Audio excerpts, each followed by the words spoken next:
not their friends who do not want to change the old order. The question you also ask is, will I step down for someone if they have better chances? The question is, what do they have chances to do? Is it the chances to continue more of the same or to change the trajectory of Nigeria? I'm not here as a presidential candidate to manage Nigeria's decline. I'm here to change the country for good. If anybody is willing to change the country, I will work with the person. But I will not work with anybody who simply wants to replace the old order with an older, even ricketier order. That's my position. Thank you. Okay, thank you. Amechi.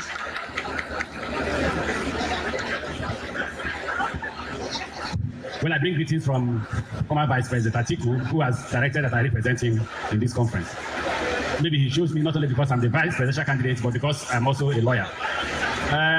Coalition, as it is today, is difficult to achieve. If it is possible, I'm sure that Vice President Atiku will be willing to participate. But the difficulty in it is everybody has ambition. Nobody wants to give up. There are very few politicians who are in love with Nigeria. You can clap as much as you want. There are very few politicians who are in love with Nigeria. What the politicians are doing is just to come in and make the country dry. I know the question that will come from one of you now will be, why are you not one of them? Yes, I'm one of them. It's a quick question, I'm one of them. But when you go out to the street, as you live here, you will see 2 new primary schools I built. They've been abandoned. The road across was built by me. The road here was built by me, so I'm different. And the ADC provides for you a different kind of leadership completely. If you can't perform, please don't vote for us. That's our position. If you can't perform. When we were campaigning, especially me, I say to the world, literally every politician contesting for election, apart from him and some few others, have held one position or the other. So why are you finding it difficult to choose from one? Go and do a referendum on all of us. Look at those who have stolen your money. Don't vote for them. Look at those who are exhibiting their wealth. Don't vote for them. Look at those who have governed states and say, what have they governed? What have they done? So coalitions may not be able to work because individual politicians have their ambitions and they don't want to give up. And since they don't want to give up, Nigerians should come together and vote for experience and capacity. That's what I think. Well, thank you very much. Thank you, and thank you for the honor of going to speak to this wonderful audience. Well, when you talk about coalitions, the first is to ask, coalition for what? If the coalition is for good governance, to tackle the issues affecting Nigeria, I agree on it, and I still think it can be achieved.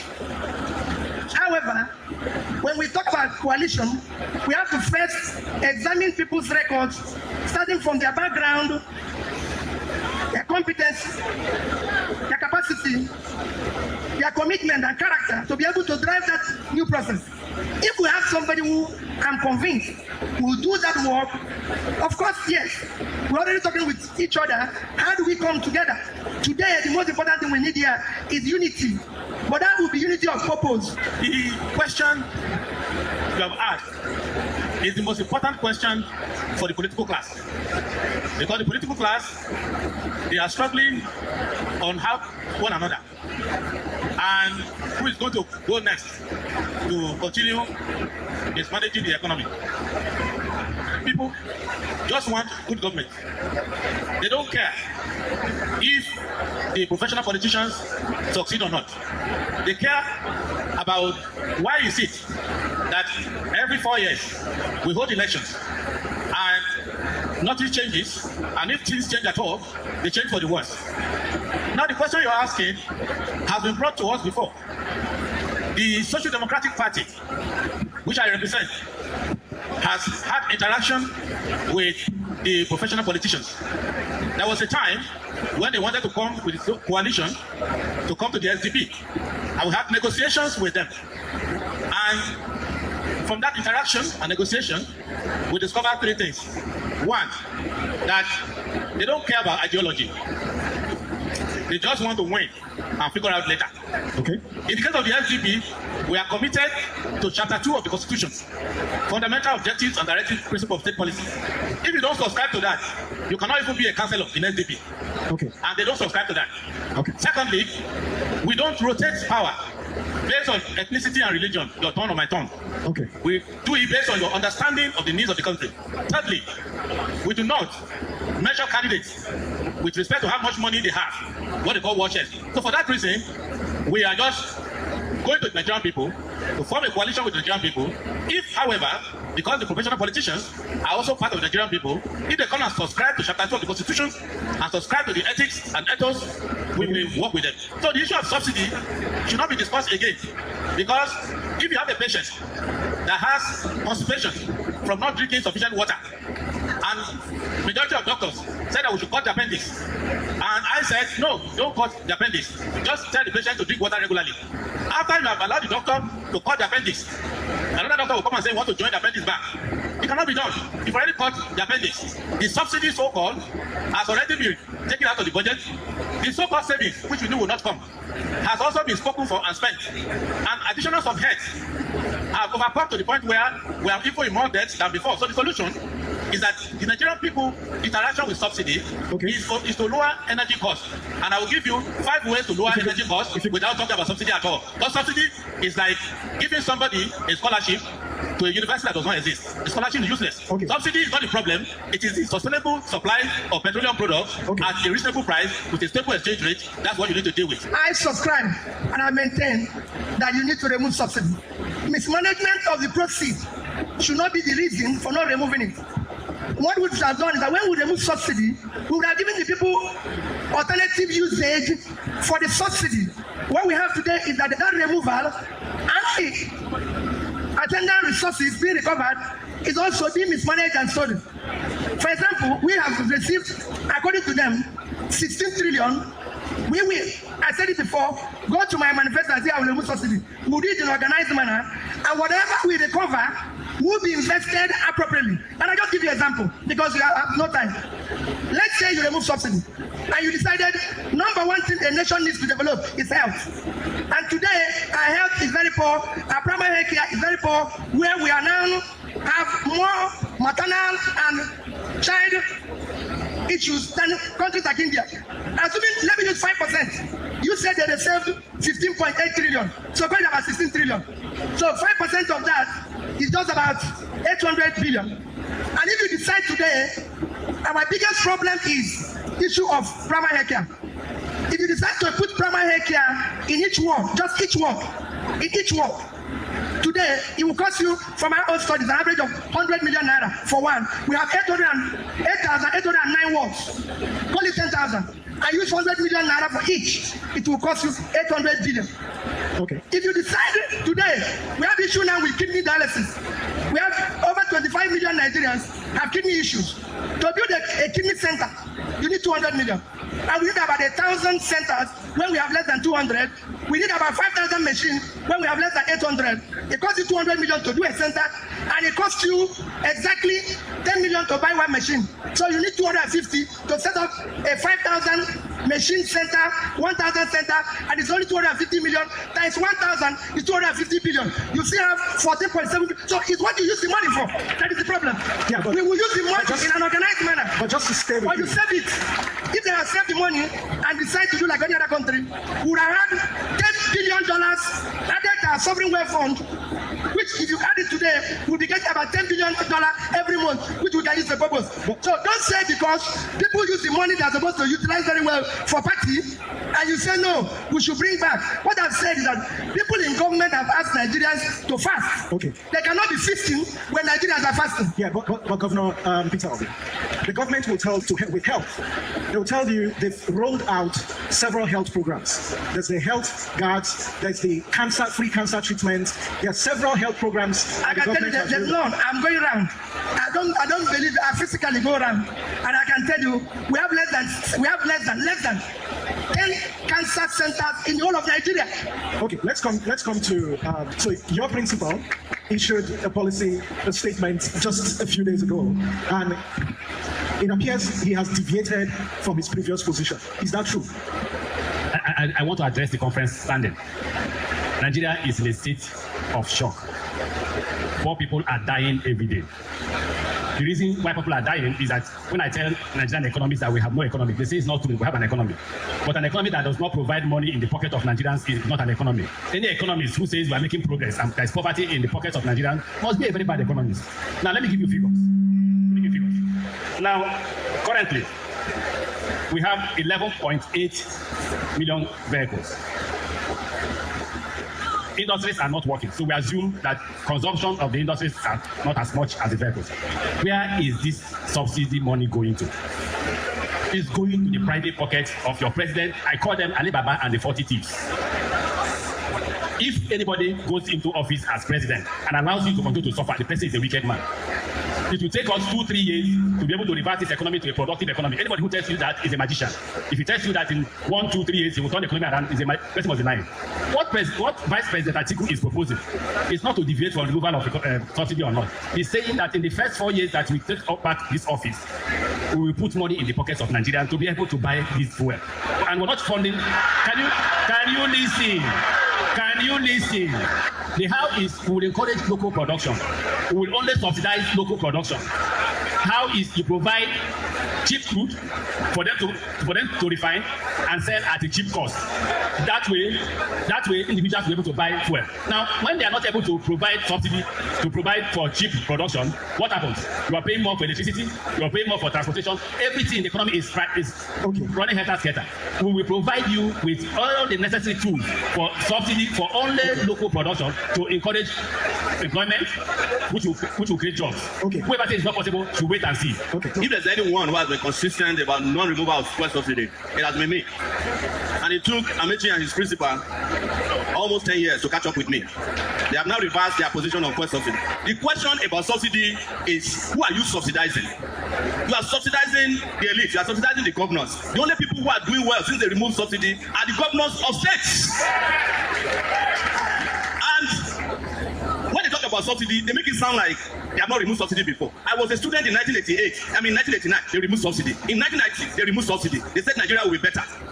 We are in 2026, they are still removing subsidy. They are robbing Pt2 to pay Bola Tinubu. That is what removal of subsidy is all about. The poor people of this country only benefit from subsidy from petrol, gasoline. There is no subsidy on kerosene. What did they build with it? There is no subsidy on A1 jet fuel. What did they build with it? Please, don't let these politicians lie to you. I love one thing that Amechi said. He said, apart from Sowore and Adebayo, the rest of us have been in government and we have failed. There are no business coming back. Yes. It is, you guys should be apologizing to the Nigerian people. Let me say one more thing. Stop lying. Let me say Stop lying, Sowore. No. I said judge us by our achievements. No, I'm adding failure to it. So say so. Don't quit it. One other thing I want to say is that when it comes to subsidy, right? Transportation policy is important.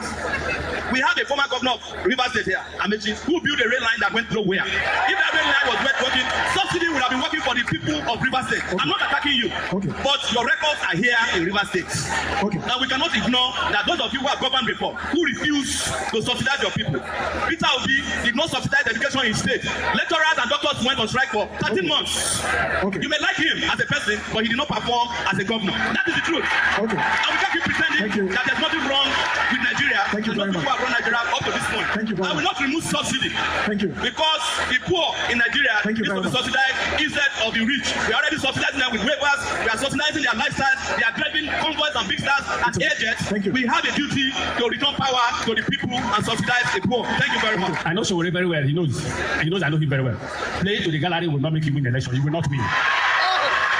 Now, why Sowore will not win is not you shouted. There are no more than 24,000 lawyers who are here, and there are 93 million voters. So 24,000 should vote for Sowore and see whether he will win. That's not the issue. Let's go to what he says. Who are those from Lagos? There is Lagos Ibadan Railway is working or not? In my time, it was working. I don't know what's happening on that Tinubu. There is Abuja Kaduna Rail working or not? What happened? Now, where are Rivers lawyers? Please take Sowore around. Where are the Rivers lawyers who are present? Take Sowore around. Sowore, I said I built that road. I built this road. I built this primary school. I built that primary school. Sowore, what is your experience? All right, when politicians are talking, close your mouth. I'm not defending anything. I'm happy that most people from around here. Thank you. Doctors were on strike for 13 months. The only thing doctors have never said is why they went on strike. If anybody I can tell me why doctors went on strike, then I'll defend it. When I became governor, there was not a single school of nursing accredited in Anambra State. Our university did not have a teaching hospital. Our hospitals were not accredited. And I decided after several months to deal with our doctors. When I put money in general hospitals, they transfer it to somewhere else. And I decided, I'm going to work with the agencies, schools owned by the churches, hospitals owned by the churches and everything. And I started funding them like ENU and everything. The judges said, I'm supporting private sector. And we had a disagreement. no mass death, that means something is missing. Because after that, we are still alive, and they will strike. Today, go to Anambra State. We have the highest number of schools of nursing, midwifery, and any other state. We have three teaching hospitals. 3 teaching hospitals from our own university teaching hospital to Iyanu, to Boromio, that teaching hospital today. Because of that decision I took. So it's very simple. If I get into government, anytime the sectors will annoy, if annoying them means that we will do well, we will do that. I support police at every level of government. Federal, its own police. State, its own police. Local government, its own police, because that is how it should be in federalism. If you are practicing federalism, it's not a gift from federal government to the state. It's an inherent right of every level of government to create its own policing system. The reason why you are discussing it because under the military, they use decree to abolish the policies, and they use decree to give you a constitution that is not federalistic enough. Okay, so what's your position? The current proposal is a trick. Is a what? It's a trick. Trick? A trick by President Tinubu to fool everybody. Okay, Governor Pt2, where do you stand? Well, if you had said police debate, did not start today. It actually was mentioned when we were in office. Like I said, I believe that every level of government to the community should have a form of their own security system. It's not whether you call it state or police or anything. They should have their own security system. Like as you mentioned here, issue of kidnapping, everybody knows that as governor, if you kidnap somebody, you the kidnapper and your house will go down. So it's a very simple thing. We have a law to back it up. So every level of government should be able to have their own form of security system, including the community. That's why I said I bought vehicles for over 200 communities, including the markets, including the churches in Anambra State, to provide their own security. Not the way they are doing it now, as if it's a gift. It should be a properly articulated system that is properly supported and funded, so we don't create another arm that become terrorists. Thank you. Okay. Yeah, we'll just bring it. Yes, you can proceed, Governor Amici. You can proceed. Again, I come with the issue of experience. As the former chairman of Governors Forum, the Governors Forum met and decided to support. No, some of us decided to support state police, others refused. When we voted, those who refused won. And I thank God they won, because my idea has changed. In place of state police, I support community policing. But I need to talk with Vice President Atiku to know what his views about policing is. But for me, as an individual, do I support state police? No, I support community policing. Why? Balance of forces. If in every village you have community policing, then the criminals won't come into the village, because they know that as they are carrying weapons, there are enough policemen with weapons to resist them. The reason why they are successful is that there are not enough security forces in those communities where they invade. So for me, I support community policing, but for my presidential candidate, I need to speak with him to know what is his ideas. Okay, is there a difference between state police and community police? Yes. What's the difference? Yes. Don't forget, I'm the vice presidential candidate. It means that he and I will sit in virtually nearly every issue. We will discuss that. But what is the difference between state police? State police is funded by the state and controlled by the state. Community police is at the local level. And the idea is not who controls it, actually. The idea is to know who is a criminal, to know how to manage each community. So, for instance, I come from Ubima. If the criminal is a normal one, he can't come to Ubima because there's a police station and there are armed men who can take them on. Right, yes. Support federal police, I support state police, I support local government police, I support campus police, I support even township police. And we already have all of them. But I have a proposal. We must remove security votes from governors. Put it in an escrow account, so that if we hire state police, if they don't pay them, we pay them from that escrow account. It will be dangerous to have irresponsible police commissioners in the hands of the governors. I am a person who suffers from police abuse on a regular basis. It is in my own interest, personal safety, not to support irresponsible policing. Let's ensure that if we are a federation, we are truly a federation. And what that means is, I don't know why we are debating state police. The Constitution has made it clear. All the federated units must be able to control their own security. But your governors are stealing local government money. We must make sure that they have autonomy. We must also regulate and standardize. What do I mean by regulation? If any of the state police agencies go rogue, the federal police must be able to move in, take it over, and ensure that they stop acting rogue. That is the only part of my own caveat regarding state police. Otherwise, I support policing at all levels. And also, they always already have police at all levels. What is Amotekun? It's state police. What are the vigilante is doing? It's state policing. What is Agune Chamber? It's state police. The difference is Agune Chamber is rogue. We need somebody who will be able to go there and control them if the governor is misusing those powers. That's the only difference. Okay. But I want to tell my friend, Governor Amishi, since he's not in touch with his presidential candidate, join us. You have lost touch with your presidential candidate. It's not too late to join our party and let us liberate this country. But you will not be vice presidential candidate to me. We have already chosen one. All right. So you listen to on that panel, the active discussions on that panel. Adebayo Adewole of the SDP, that's the Social Democratic Party. We had Peter Obi of the NDC, Nigeria Democratic Congress. We had His Excellency Rotimi Amechi representing Atiku for the African Democratic Congress, ADC. And then Omoyele Sowore of the AAC, African Action Congress, AAC. Donald came in late, but he joined in, and then the running mate to Sheyi Makinde, what's his name, Dora, showed up really, really late. But key things they argued about: why can't the opposition rally as one to oust the current president? You heard their views on that. Subsidy, which appears to be the biggest conversation. I'm wondering why is it the biggest conversation amongst the presidential candidates? Subsidy, their positions on subsidy you listen to. From there to state police, they talked about state police, and then Sowore was speaking, and some of them responded to his spoke. Viral content on social media yesterday. In fact, for most of yesterday, was just trending hot. Amechi responds, reply, Sowore blast Amechi, this and this one, and so on and so forth. So those are the items we're able to share with you this morning. I'll read the stories quickly, and then we'll get into our conversation. It's 8:25, so let's see if we can do this in 5-10 minutes. Tribune, 100 million Tinubus can't stop me from restoring fuel subsidy. Atiku.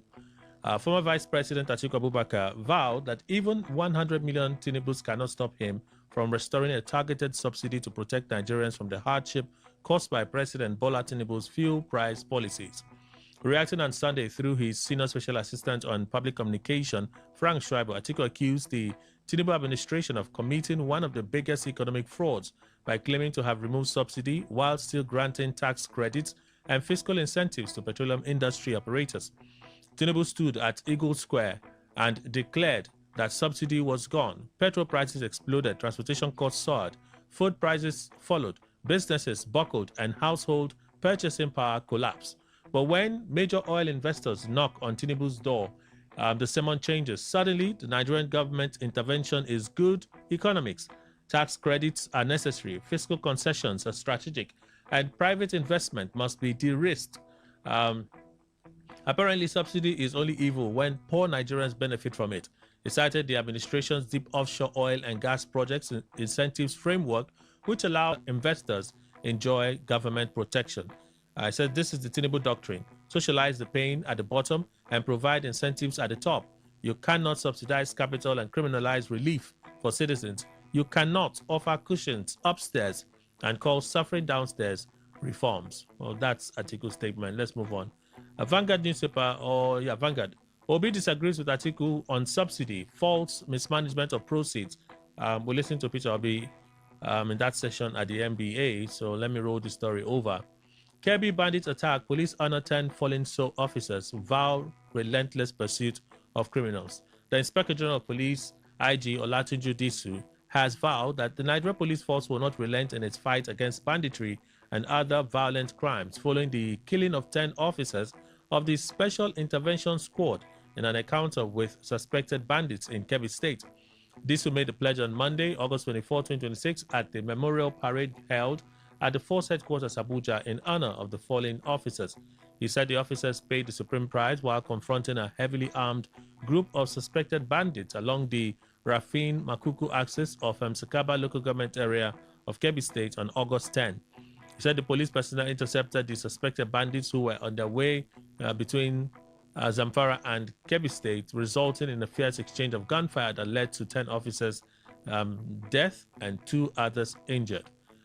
He said the officers' sacrifice would not be in vain, noting that at least 17 suspected bandits were neutralized, while 4 motorcycles belonging to the attackers were destroyed.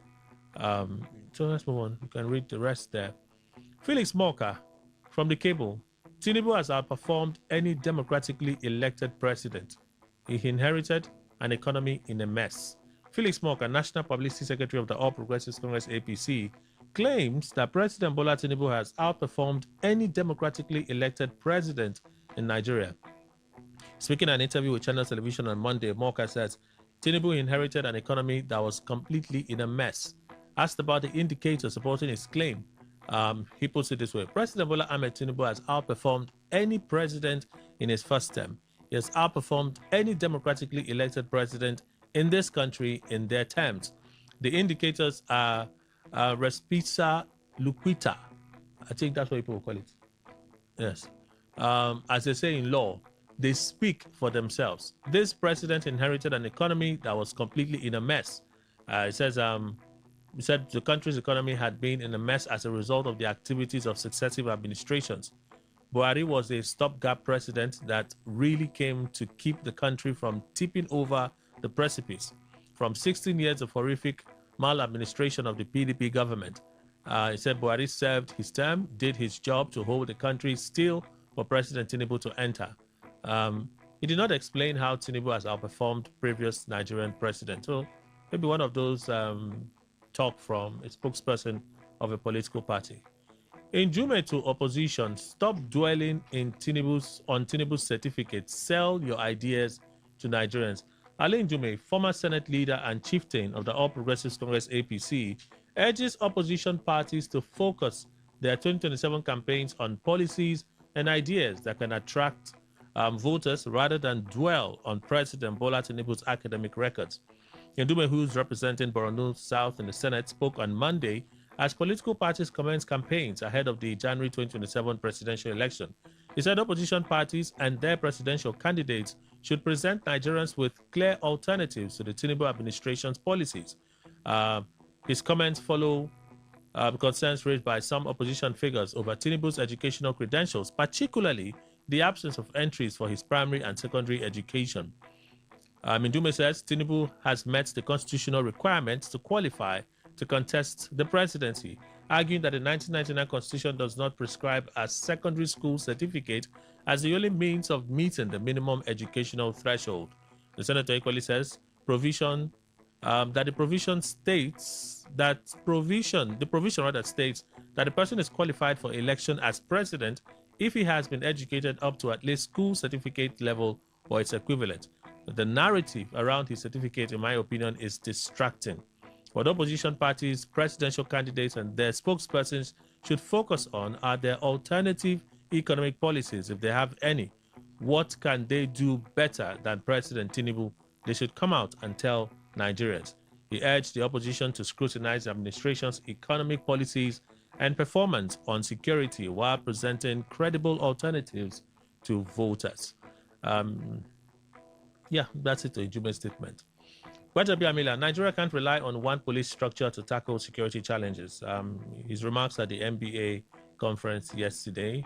So I'll leave it to read that. He's the chairman of that all-important state police committee. So we wait to see that silver bullet we're expecting from them.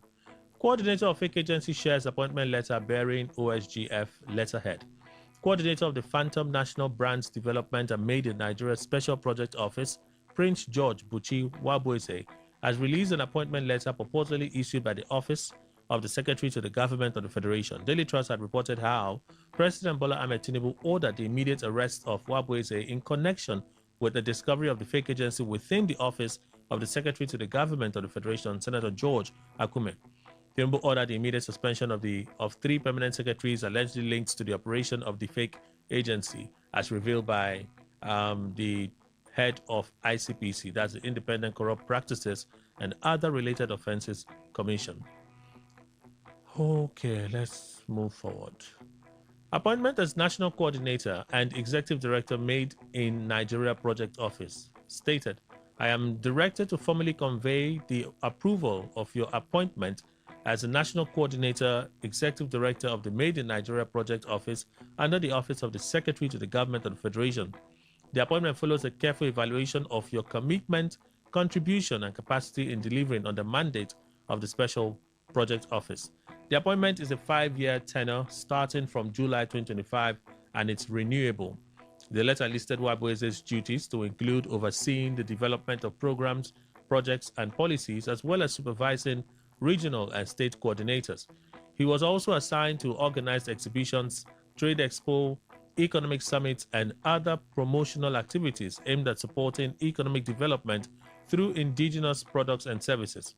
According to the letter, the project was to operate from the temporary office space in room B53, ground floor within the OSGF complex, adding that the appointment was at the pleasure of the Secretary to the Government of the Federation and in line with the objectives of the Made in Nigeria initiative under the Renewed Hope agenda. According to the cable, Wabueze also sent several letters to state government asking them to nominate state coordinators for the Made in Nigeria project office. And then, Fubara, justice must not be held hostage by political pressure. His remarks at the MBA conference on Sunday. All right, those are some of the stories we're able to share with you today. I skipped one for time's sake.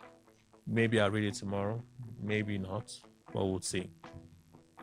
All right, let's get into the issues this morning. Jesse Williams is here, Esquire. He's a legal practitioner, chairman, Rivers Link. Good morning, sir. Welcome. Good morning, Kelly. Wadi Chimenim Esquire, legal advisor and political to the Federal Commissioner, Mr. President on Christian Pilgrimage, South Zone, a temple chief, and the voice for Apara Kingdom. Morning, sir. Welcome. Thank you, Kelly. Good morning, my learned senior. Good morning. Happy conference. Thank you. Yes, for those that are not there. Like yourself? Yes, you. Good morning, my chief. Good morning. And Mr. Emmanuel Indukwe, who is our in-house analyst. Good morning, sir. Welcome. Thank you very much, Kelly. Good morning, Nigeria. All right, let's begin with the conference now. Let's talk about the conference. They gave us the NBA conference is there's always a show. When they get into their discussions, it trends, it captures the headlines. This time it's presidential candidates that you people brought. After all this showmanship, what else? Mr. Williams. First, Kelly, MBA conference has never been and is not going to be all for show. But in our own view, it seems like showmanship. No, it's not. Anyway, that is you're entitled to your opinion. Yeah. Yes, the MBA, as it stands, is an you people here say when even the least mistake a lawyer will make, the next you hear is a whole lawyer, a whole lawyer. How can a lawyer do this? So you see, we took a cue from that to be very conscious of everything we do, particularly in this time and season of electioneering in Nigeria. What the MBA is more like a watchdog. Yes, that is the primary duty of MBA or lawyers generally, to ensure that things are done rightly and in time. All the lawyers or some of them? Yes, all the lawyers. That is what we are supposed to be doing. Okay, what you're supposed to Yes. do. Not everybody. That's what we're supposed to be doing. Just like in the Bible, you're a Christian. There were 12 disciples. Jesus himself chose them. The Almighty Jesus chose them. And yet, there was a Judah. So that is to say that as MBA, as large as MBA, you don't be surprised that, in course of our practice, you might see some what I call some disgruntled persons. Oh. It's natural with life. Okay. But back to what you said, what the NBA is doing, particularly in inviting the president. When I came in here, I said something. I said, look, the thing I would have preferred is that all these presidential candidates would have come, not to send their VP, at least to hear from them firsthand. Hear from them. What are your program? What are your manifesto? You see, like what Atiku Abubakar said of reintroduction of or introducing of what did they call Subsidy. it? Subsidy. You see how it's making news now. Why? Because it was said by a presidential candidate, and you see how it has been magnified. In that discussion yesterday, virtually all of them that came, I will remove, I will not remove, I will improve. That is it. there's nothing wrong in inviting people. It's not a show. It's so that electorate will hear directly from this candidate. Even at shows now, people hear them. No. But MBA is a professional body. We are not comedians, so we don't do show. Yes, no, we don't do show. Okay. When you see lawyers gather, Yes. we are serious-minded persons. We are not there to make so show. you mean with all that seriousness? Like I was speaking to my friend yesterday, the brother show my Esquire. I said, with all this seriousness, all the packaging, all the 2-piece and 3-piece and all of those things, our country is the way our country is. I don't understand. I don't know exactly what you mean by that, but let me assume that you're saying that the country is as bad as we are saying. How about the charge from Judge Ware? See, Kelly. No, I listened to Judge Ware's charge to the lawyers, to the NBA, the judiciary in Nigeria. Yes. Was it new? Were you hearing that for the first time? But it was strong. It was a strong call to rise. Kelly, the occasion. Kelly, the Bible say you hear and you continue to hear the word of God. That you have heard the word of God today is not to say that, oh, you are okay with the Bible, you're okay, you no longer hear from your pastor again. So you continue to hear these things, NBA will continue to preach it. In almost 60 years of our corporate existence as a nation, you mean at this point, our faith has still not been built to the point that we cannot begin to command things to happen? I would say not absolutely. Oh, wow. Yes. Because you hear by the word of God, you hear it every day. Because see what we heard today that you didn't hear in the next 1 year, there is a possibility that you would have forgotten what you heard. Today's so news, there's nothing today's wrong entertainment, in today's hearing sports. it. The more you hear it, Kelly, the more you be a part of it, the more you begin to act it.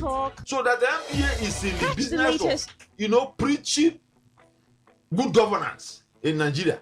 Even if we preach it all the, in fact, that's what we are supposed to do. Preach it all the days of our life, as lawyers, not just lawyers, even as media practitioners, medical, everybody in Nigeria. You're supposed to preach good governance, and MPA as a body have taken it upon themselves to say no, particularly in this time of electioneering.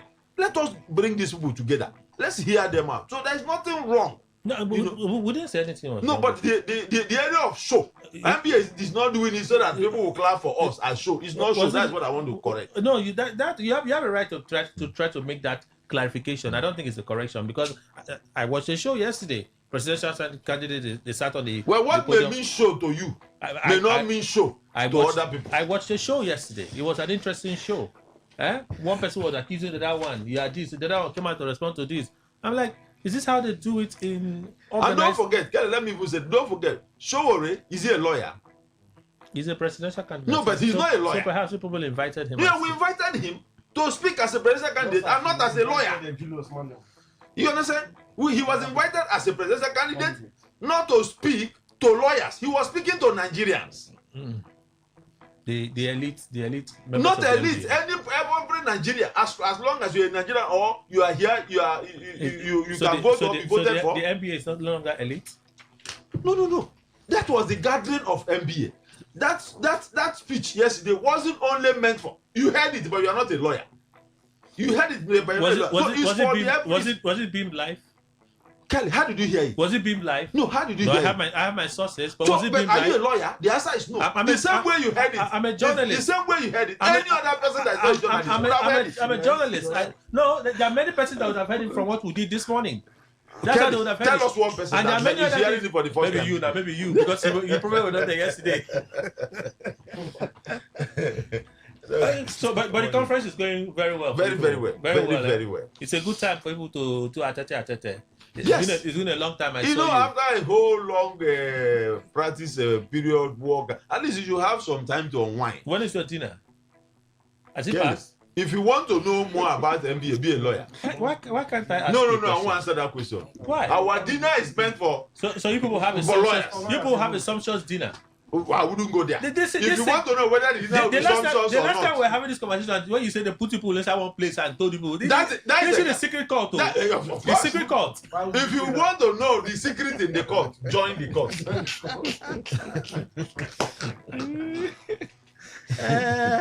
Dr. Paul Wale is also here, Associate Professor, Rivers State University, Port Harcourt. Prof, welcome. Thank you very much, Mr. Kelly. I'm enjoying the conversation very, very well. No, but think about it now. Is it not show that they're doing? No. You don't call that show now. It's not a show. No, it's God not a bless show. you, It's as not. a prof. I don't think it as a show. What do you call it? One thing at times that when certain things are happening in Nigeria and people are pointing out the way it is, whether you look at it to be dramatic or not, it's a professional. Okay, whether I body. look So at it to be dramatic or not. whether So you agree? No, you. So whether Because- you no, so you because do you are agree? saying you. So you do agree that it could just be about a good show, a good I showmanship. said whether you. Oh my goodness!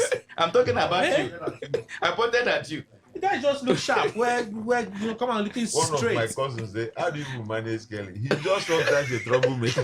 Like, I don't understand. No, but you think that the NBA in Nigeria they've been rising to the occasion. Is that a question for me? Oh yes. Not directed to the one they are hosting presently No. now. The NBA Okay, in the past. For like In the past. Malema came the other time. I said in the past. He came and spoke fluent English. They clapped for him. Yeah. He entered plane. He left. We went back to our country. One lawyer in this country took a case to court. We asked ourselves, how did this matter get to court in the first place? It was a lawyer that took it there. Kelly, see, one thing I believe is that when you have an annual gathering, it's also afford the people an opportunity to review whatever the past may be. Nobody guesses all right. So no matter what we may say, that whether NBA that have been rising up to responsibility or not, is a continuous call. Even in governance, what we always hope for is that we hope for the better. So when we review, we see the lapses, then we think about the way forward. Sure. That's just my. So in other words, you're aligning with your fellow professional colleague now. So that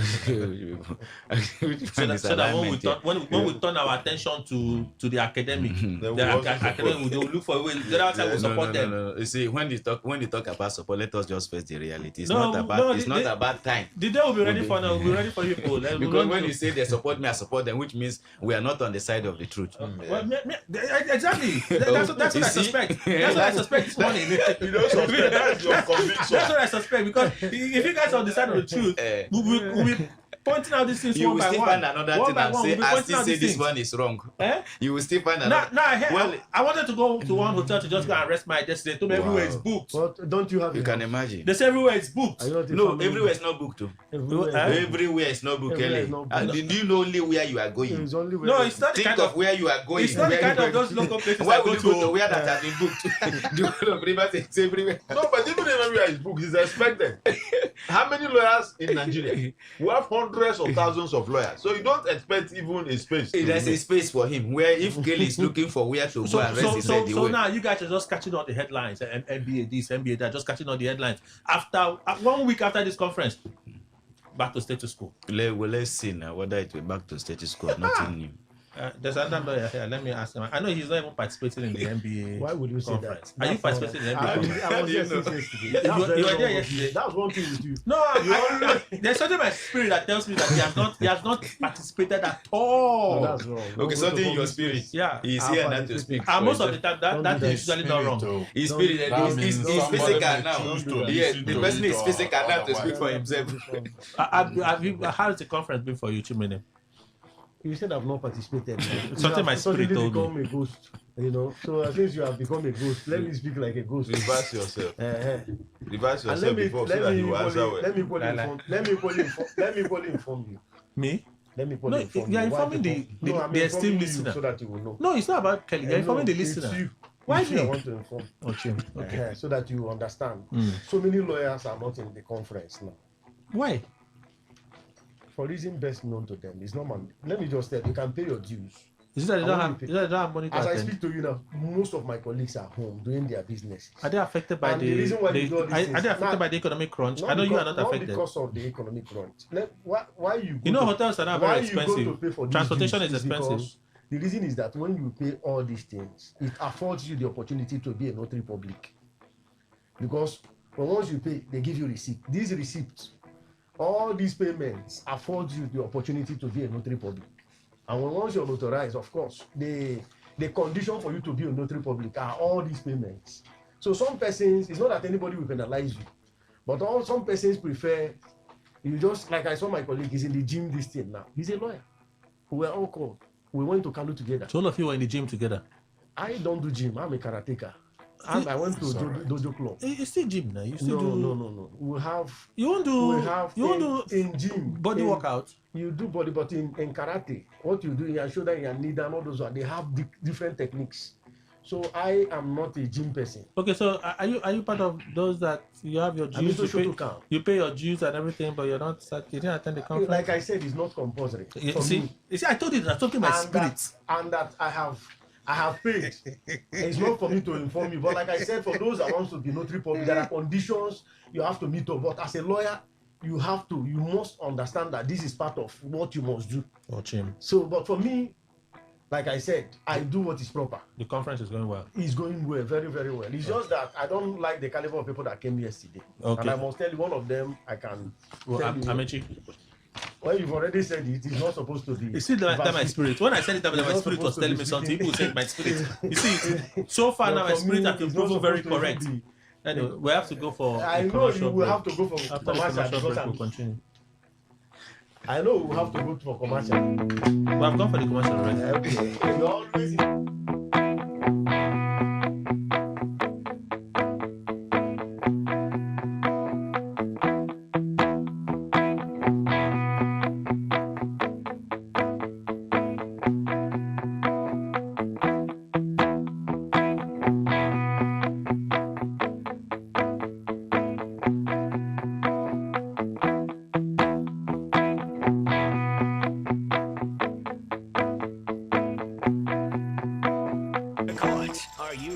Today, 95.1 FM, the voice of the people.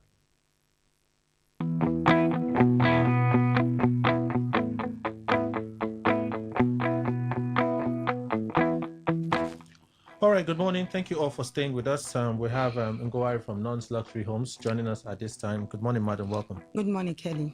Please tell us what you do at Non's Luxury Homes. Good morning, people of Rivers State. My name is Ngowari from Non's Luxury Homes Limited. We are a real estate company in the city of Port Harcourt. We buy and sell landed properties. Where are your properties located and the prices? All our estates are in Ikwere local government area, Omagwa, and it's fast developing area for now. We have North Treasure City by AP Junction, Agwawure, after the primary school Agwawure, with launching price of 1.5 million naira outright payment, while installment payment is 1.8 million naira. Our second estate is North Flourish Estate, Phase 2 by Pt2's filling station Imogu, Community Omagwa, with promo price of 1.8 million naira outright payment, while installment payment is 2 million naira. Our third estate is North Flourish Estate, Phase 3, also by Pt2's filling station Imogu, Omagwa. This is already fence round. The promo price of this particular North Estate Flourish Estate is 2.2 million naira outright payment. Installment payment is 2.5 million naira. It's 5 minutes drive from the airport roundabout. If you are coming from Alu, also it's 3 minutes drive. It has good road network. There's electricity, well-designed layout. It is complete 50 by 100. No hidden charges, no bush entry. All our lands are buy and build immediately. The documents that you give. The document we give out is free deed of conveyance with instant allocation, and your document comes out in 3 working days after your payment. When are your inspection, and is it free? Yes, our inspection days is every day from Mondays to Saturday, 10 a.m. to 4 p.m. and it's free of charge. We have our able teams that will take you to this land that I have mentioned. Your documents, physical location and phone numbers. The documents we issue out is free deed of conveyance with instant allocation. Your document comes out in 3 working days after you have made your payment. And our numbers are 0913 238 2724. 0913 238 2724 or 0808 414 62 8285. 0808 414 6285. Our office address is number 120 Airport Road, Igritali. All right, let's go over the locations of your properties again. Our locations of our properties are North Treasure City by AP Junction, Agwawure, after primary school, Agwawure, with launching price of 1.5 million naira outright payment, while installment payment is 1.8 million naira. The second estate is North Flourish Estate Phase 2 by Pt2's filling station, Imogu Community, Omagwa, with promo price of 1.8 million naira outright payment, while installment payment is 2 million naira. The third estate is North Flourish Estate Phase 3, also by Pt2's filling station, Imogu, Omagwa. This is already fenced round. Promo price of 2.2 million naira outright payment. Installment payment is 2.5 million naira. It's 5 minutes drive from the airport roundabout. It has good road network. There is electricity, well-designed layout, no hidden charges, no bush entry. All our lands are buy and build immediately. How long can customers spread their payments? Yes, you can spread your payment within 1 to 3 months. You make your first deposit of 1 million naira, or if you don't have up to that, you can make up to like 800,000 naira. You stretch it between 1 to 3 months. The document is yours. And this is installment plan for those that want to pay, little by little. Is installment plan. Why should people buy from nuns? Yes, so my country people, why should people buy from us? Is because we are family real estate and our lands are so affordable. Yes, unlike some of our real estate partners that are around us, theirs is more expensive than ours. And our own land, if you come there during this rain, you will find out that the lands, they are all complete table land. If you come there, and the place is so beautiful, why don't you take advantage of this our promo price? Come to our office, we will take you to the place. We have our able team to take you to the place. Your physical address and phone numbers. Our physical address again is number 120 Airport Road, Igritali. Our phone numbers are 0913 238 2724. 0913 238 2724 or 0808 414 6285. 0808 414 6285. Your inspection days. Our inspection days are every day from Mondays to Saturday, 10 a.m. to 4 p.m. And the documents that you give? The documents we issue out is free deed of conveyance with instant allocation. Your document comes out in 3 working days after your payments. Any other information you want to add, please? Yes, let me take it again. Our estates, we have estate, North Treasure Estate by AP Junction, Agwawure, after the primary school, Agwawure, with promo price of 1.5 million naira outright payment, while installment payment is 1.8 million naira. The second estate is North Flourish Estate Phase 2 by Pt2's filling station, Imogu, Omagwa, with promo price of 1.8 million naira outright payment, while installment payment is 2 million naira. Our third estate is called North Flourish Estate Phase 3, also by Pt2's filling station, Imogu, Omagwa. This is already fenced round. Promo price of 2.2 million naira. That's for outright payment. The installment payment is 2.5 million naira. It's 5 minutes drive from the airport roundabout. It has good road network. It has electricity, well-designed layout, no hidden charges, no bush entry. And our lands are buy and build immediately. Your final conclusion, phone numbers and address. My final conclusion is that I'm urging you guys to take advantage of this promo price. And the best time to buy land is in this rainy season. You know the rain is falling. Why don't you take this opportunity, come to our office, and we'll take you to see all this land. And our estate is a family real estate. Any land you buy from us, be rest assured of peace of mind. And by the grace of God, we maintain standard. Our phone numbers are 0913 238 2724. 0913 238 2724 or 0808 414 6285. 0808 414 6285. Our office address is number 120 Airport Road, Igritali. Thank you, Ngowari from North Luxury Home, for making the time to be here. News of the next, please stay with us. This one is the 95.1 FM. Such a unique dial.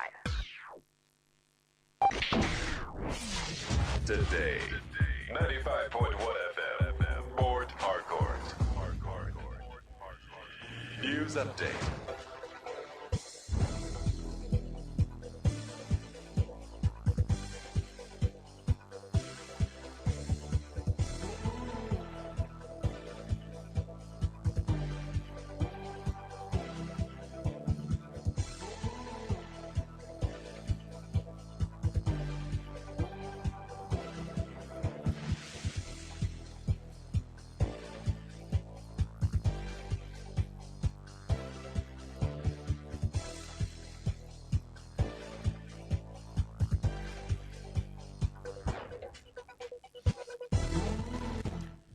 Good morning. Here is the news update on Today 95.1 FM. I am Kelly Ikemenjima.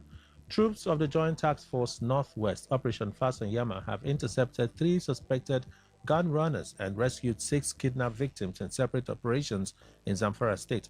According to a statement disclosed by the Media Information Officer, Joint Task Force Lieutenant Colonel Aliu Danja, the operations conducted led to the recovery of 2 rifles, 1 magazine, 30 rounds of ammunition. Danja said troops from Sector 2 intercepted the vehicle conveying the 3 suspected gun runners along the Kora Namoda Shinkafi Road. According to him, preliminary investigations showed that the weapons were allegedly destined for Ya Galadima in Maru local government area. He added that the 3 suspects and recovered weapons are currently in military custody for further investigation.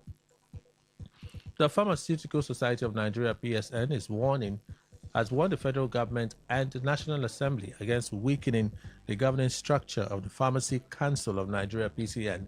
The society gave the warning in a memorandum to the Federal Ministry of Health and Social Welfare and the National Assembly on the proposed composition of the PCN Governing Council. The PCN, led by its national president, Ayuba Tanko, said any reduction in professional representation could undermine drug regulation, patient safety, and public health. Tanko noted that the PCN is responsible for regulating pharmacy practice, education, and professional discipline, making technical expertise essential to the council's effectiveness. The society further warned that a poorly balanced council could weaken the inspection of pharmaceutical premises, accreditation of training institutions, enforcement of professional standards, and regulation of the pharmaceutical value chain. The PCN therefore urged the government and National Assembly to adopt a technically sound and professionally competent governance structure for the PCN, stressing that pharmacy regulation is a matter of public safety. The United States Mission in Nigeria is warning visa applicants against submitting forged or misleading documents, saying detected cases may be referred to relevant U.S. government agencies. The mission issued a warning on its official X account as part of its Visa-Wise Travel Smart campaign, aimed at educating applicants on the U.S. visa application process. It said consular officers do not simply reject applications when they detect fraudulent documents or information that raises security concerns. The mission explained that such cases are immediately brought to the attention of appropriate U.S. government agencies to help protect national security and prevent criminals and other potential threats from entering the country. Advising Nigerians applying for tourism, business, education, or immigration visas to provide truthful information and genuine supporting documents, and warns that making misleading claims could have consequences beyond the rejection of a visa application. and may affect an applicant's future prospects of obtaining a U.S. visa. On the foreign scene, Uganda and Burundi have held talks in Israel over possible troop contributions to a proposed international security force for Gaza. The discussions come as efforts intensify to establish the planned 20,000-strong mission under United States President Donald Trump's Board of Peace. Uganda has approved the deployment of about 1,200 personnel, with officials now finalizing details of its participation after Parliament approved the troop contribution this month. Although Burundi has not yet made a formal commitment to the mission, a Burundian military official indicated that the country appeared ready to move forward with the process. Meanwhile, the proposed international force is expected to play a security role in Gaza as part of efforts to support the territory's post-conflict arrangements. That is the news update on Today 95.1 FM. Good morning. Thank you for your time.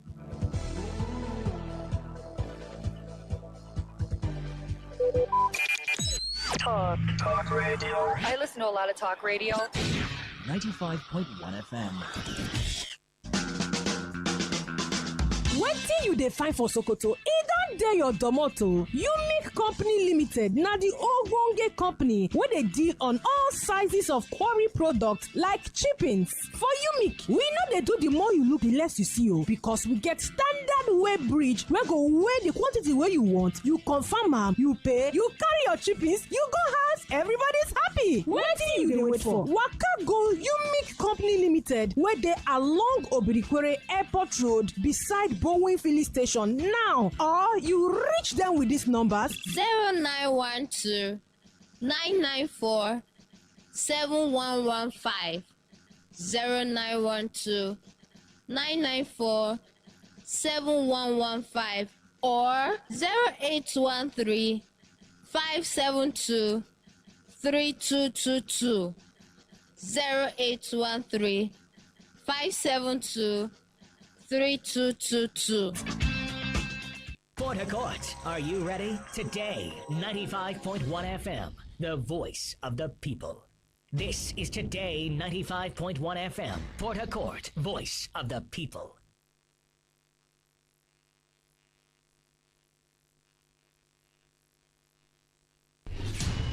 Stay informed, stay ahead. Tune in to Today 95.1 FM for the latest news and exciting sports updates. Your trusted source for everything you need to know. Today 95.1 FM, the voice of the people.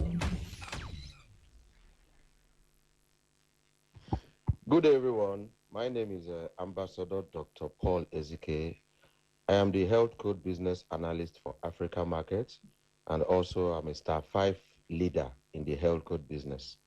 The message I bring to Riverians today and environs is a message that will make them very healthy, and a message that will put extra income in their pockets. Yes, I came across the Health Code business about a year ago. When I was down, I was out. I had plenty dreams, but I knew that I needed an extra stream of income to give me money to be able to achieve that dream. So January 2025, about a year ago, I said yes to Health Code. I partnered with Health Code. I promoted the business of Health Code, and I have achieved all the dreams I've ever imagined through the Health Code business. Yes, besides the business, Health Code has 4 amazing benefits. The first benefit is the benefit of the health products. Here we have organic products. Here we have revolutionary products. Our products are TCM, traditional Chinese medicine, which is the method where the Asians use herbs, roots, spices, and roots to take care of different health problems, and they've been getting plenty of results. If you observe closely, the Asians have the longest life expectancy rate on earth, and the reason is because of how they take care of their health. Over there, their food is their medicine. They don't eat anyhow. So Health Code products are organic, Health Code products are affordable, Health Code products are effective to tackle different health problems from the roots. I've always told people that before you can get results, you must identify the cause of a problem. One of the causes of health challenges today in Nigeria and Africa is because we have left nature and we're now living a very artificial lifestyle, from the way we eat, from the way we live our life, even from the environment. You look around you now, I ask you, what did you eat yesterday, 2 days ago, and today? It is mostly artificial, 50, 60% and above chemical. Where is the organic food? Gradually phased out. So health code products are put together to prevent different health challenges, take care of different health challenges. Every health challenger has a name. Now, the second benefit of health code is the money. You can agree with me that everybody listening to me right now needs extra stream of income. In fact, the more the streams of income you have right now listening to me, the more financially stable and financially free you become. Health code will have 10 streams of income. 10 streams of income. Imagine making money every day. Imagine making money every week, making money every month, making money every quarter, and making money every year. That is what we have in our compensation plan. And you know what? Every success-minded individual, be you a man, a woman, an old person, so far you're an Today adult, but you need a 95.1 good FM, business. where news meets insight, sports meets passion, and entertainment meets excellence. Expert analysis from seasoned professionals and our top analysts, informing, educating, and entertaining you. Your voice, your station. We are the voice of the people. Hey, you want to speed drive? Come on, go to the racetrack. You want to smoke? Not on the steering wheel. You want to drink alcohol? Don't do it on wheels. Go to a bar and don't drive afterwards. Seat belts are not for fancy.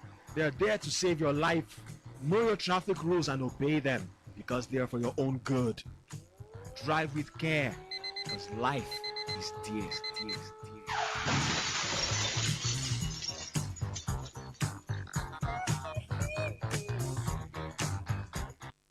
Have you join us today as we talk about issues that affect our health and well-being. So get ready to be informed, inspired, empowered, and to make healthier choices. And we're going to be talking about health code and health promotion company, where people are taught how to stay healthy using natural resources, and also a business opportunity for interested people. We have Ambassador Paul Tobe from Abuja. You're welcome. Thank you. And then we have Ambassador Vivian Uvotu from Delta State. Thank you. And then we have Vera Briggs from River State. Thank you, ma'am. Okay, so without much ado, what is health code and what is it all about? All right, good day, listeners. Health Code is a health and wealth promotion brand. It's a company that was established with 4 benefits and these benefits suits the African system, the Nigerian system.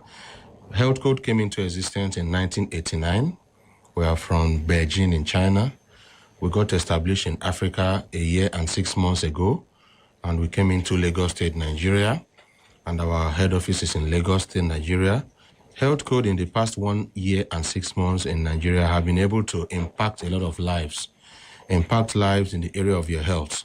If you take a close look at our environment, our health status is far below average because we have left nature and we are now living an artificial lifestyle in terms of diet, in terms of habits. So Health Code came with fantastic organic products. Why this is important is because we are made from nature, and assuming we stayed 100% natural like the way the creator planned it, we live a healthier life. Today, it's difficult for you to see people that are 60 and healthy. Difficult, very rare. For you to see a 60-year-old man, years-old woman that is not having one health challenge or the other. And the most dangerous thing is this. Most people don't even know they have these challenges. So by the time they start feeling the physical symptoms, it's already in the emergency level. So Health Code have fantastic products to tackle all this. And we have a healthy testimony track record. Then a good business opportunity too. Okay, the more streams of income you have, the more financially free and financially stable you become. So Health Code came out with 10 streams of income. You know, people normally say that for you to be financially free, you need to make money from 4 sources. Health Code came up with 10 different streams of income in our compensation plan.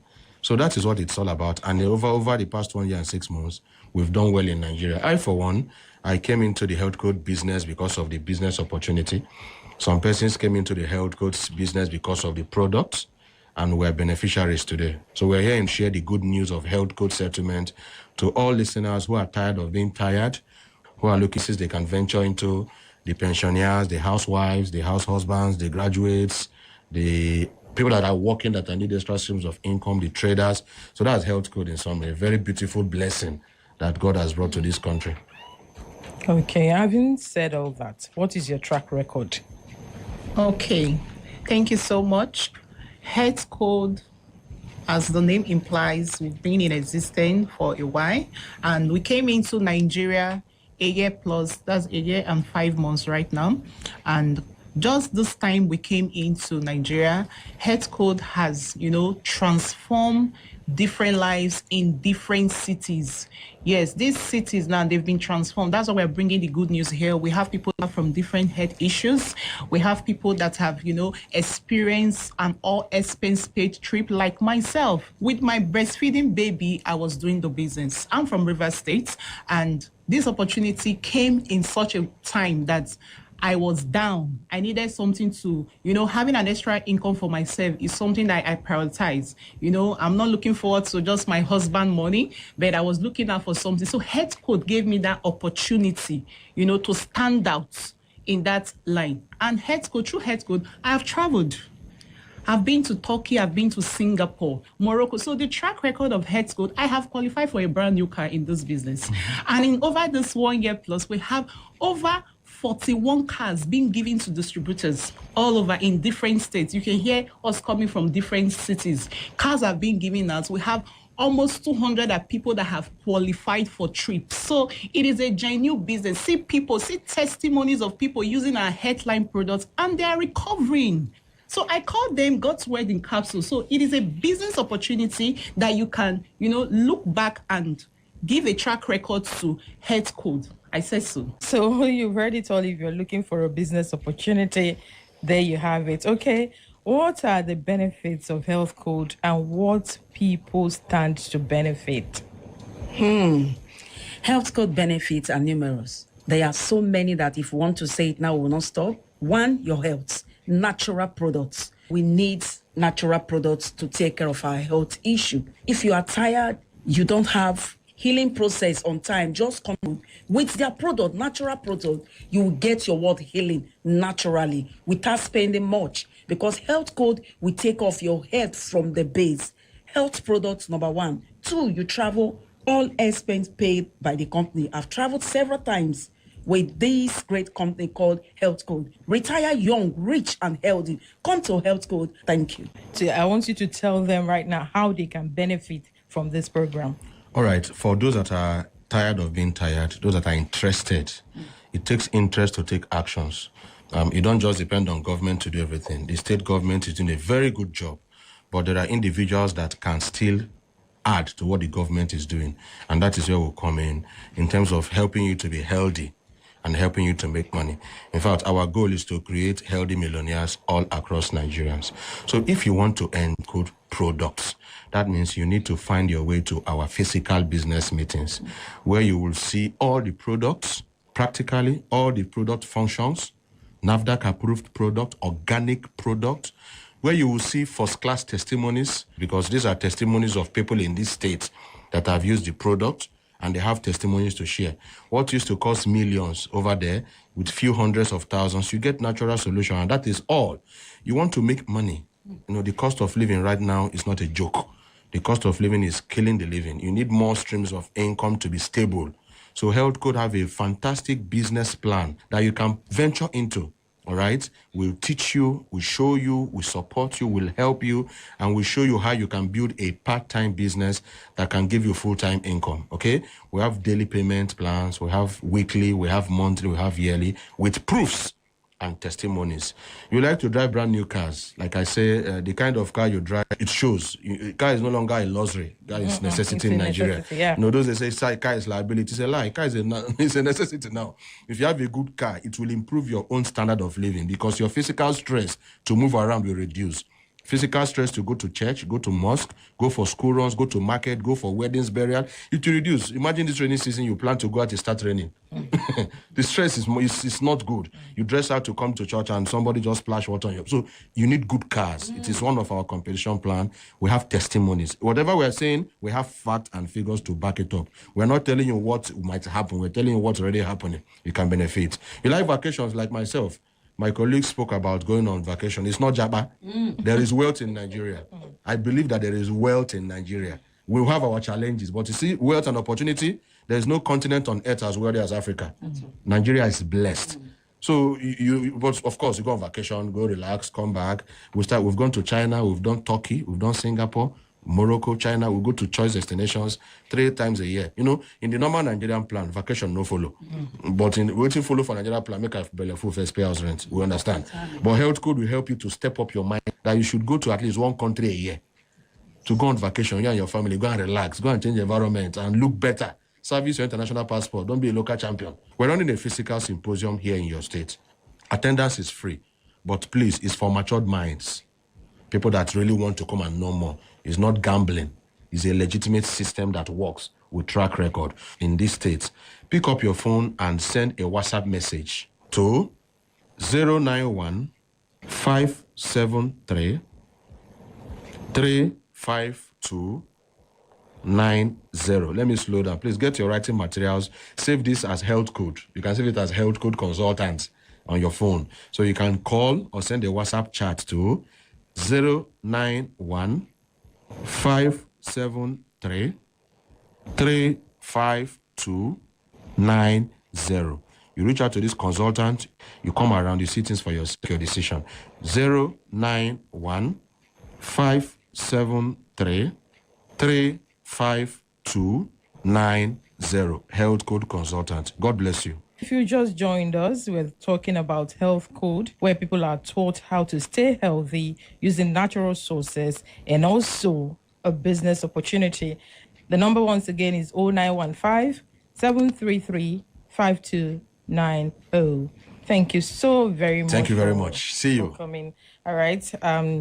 As we come to the end of today's program, remember, your health is your greatest wealth. Yes. Take care of yourself. Okay, thank you very much, Ambassador Pt2 from Abuja. Thank you. All right, Thank Vivian Ovotu from Delta State, thank you for coming. Thank you, ma'am. And also Ambassador Vera Briggs from River State. Thank you, ma'am. Till we come your way again, enjoy the rest of your day. Thank you. Thank you. We are delighted to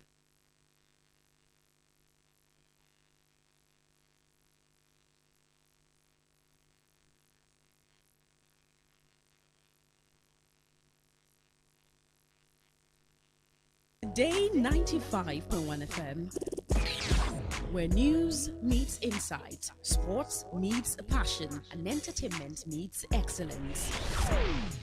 Expert analysis from seasoned professionals and our top analysts, informing, educating, and entertaining you. Your voice, your station. We are the voice of the people.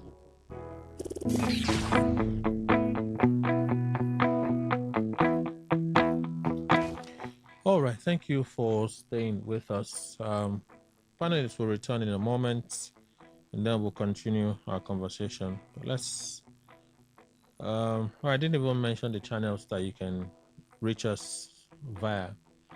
So you can call this number 0810951091. Again, 0810951091.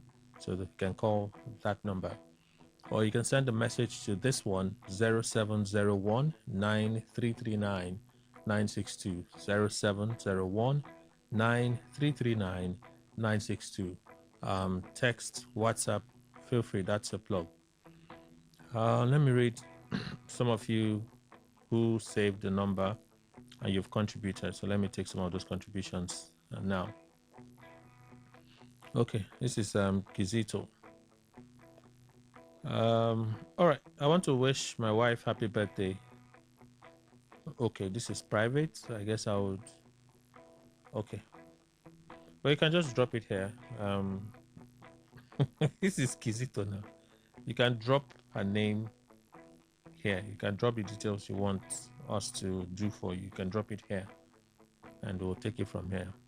All right. The most you can do for us is tomorrow. You can follow up with a reminder, maybe during the show, early in the morning. So when I come in, I can see it before the show starts. All right. That way, I'm reminded to tell your wife a happy birthday, if that's okay. All right. Governor Fubara's speech during the NBA conference urging participants not to confine themselves to the venue of the conference alone, but go into the city and explore the Garden City.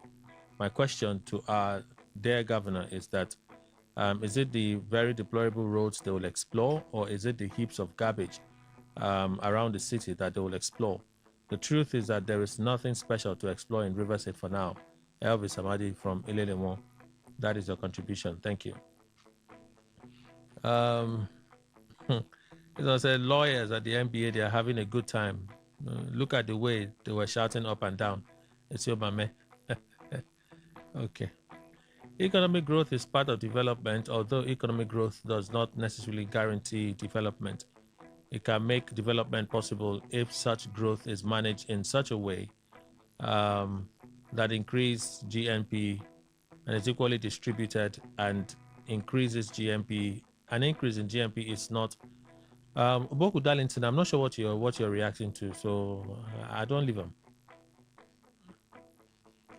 These politicians, to be very honest with you, are really not being able to impress me tremendously. May some few points from Amechi. However, these candidates are not being able to tell us what the result of the removal of fuel subsidy. Peter Obi said subsidy proceeds will be used to improve healthcare facility. Amechi insists on not removing subsidy. Now the major concern Nigerians are ready to hear from these candidates. Is this how they will rebuild and reactivate our refineries? Pastor Sunday from Remugo. I tried. I really did. Obi may disagree with Atiku, but I stand with Atiku. To Felix Morka's position, what do you expect him to say as a party spokesman? Apet Harry, good morning to you, sir. Good morning. There's no Esquire here. You're the Esquire, not me. Apet Harry, thank you so much for your contribution. Saying that Tinubu inherited a mess of an economy, I asked, was Tinubu forced to become the president of Nigeria? Did he not know that it was a mess of an economy, according to him, before going into it? And for Njume, he has spoken well. Atiku should move forward and concentrate on how to get it right in becoming the next president of Nigeria. Engineer Madi Soki from Ruma Parali community. Thank you, sir. Next one. Amechi said an economy that fails to put money in the pockets of its citizens is not a real economy. Did Buhari's administration that he served in put money in the pockets of citizens? Stop dwelling on Tinubu certificates. Sell your ideas to Nigerians. Sometimes I don't understand Senator Alain Dume. Sometimes he blows hot, sometimes cold. Alain Dume is inconsistent with Tinubu government. Sometimes he criticizes Tinubu heavily, blows hot. Sometimes he defends, supports, blows cold. For the past months, PhD don't finish my area with constant power supply. Oh, wow. I don't know whether we're in band A now. There's a way to know now. The matter be say, my meter, they burn like tomorrow, no day. So you're probably in band A. Check if you're paying, if your bill is higher, let's say you're using prepaid, and your bill is now significantly higher. You know that you're in band A. There's a way to check. If you do vending, and you go and check, they'll show you the band when you vend. You can see it there, right? They'll show you the band when you vend. So if you're getting that mad power supply, the way you're saying it, unlike one of the academic in the studio, the moment he comes in here, he's going straight to go and plug. So maybe your story has changed finally, but it's very likely that you're on a band A. Band A supply is really not bad in certain areas. It can be embarrassingly good, but it's your money because it's expensive. Thank God, Ability Tribu, you sent this message. Thank you. So there are ways to check to confirm if you're on band A. Even when you're on postpaid, you'll see that your bill would have increased significantly. If you're paying 20K, now you should be paying around 70,000, in some cases even 100,000 naira in a month. Yes, that's where it is now. So you should know and prepare yourself for it. All right, so let's continue our conversation.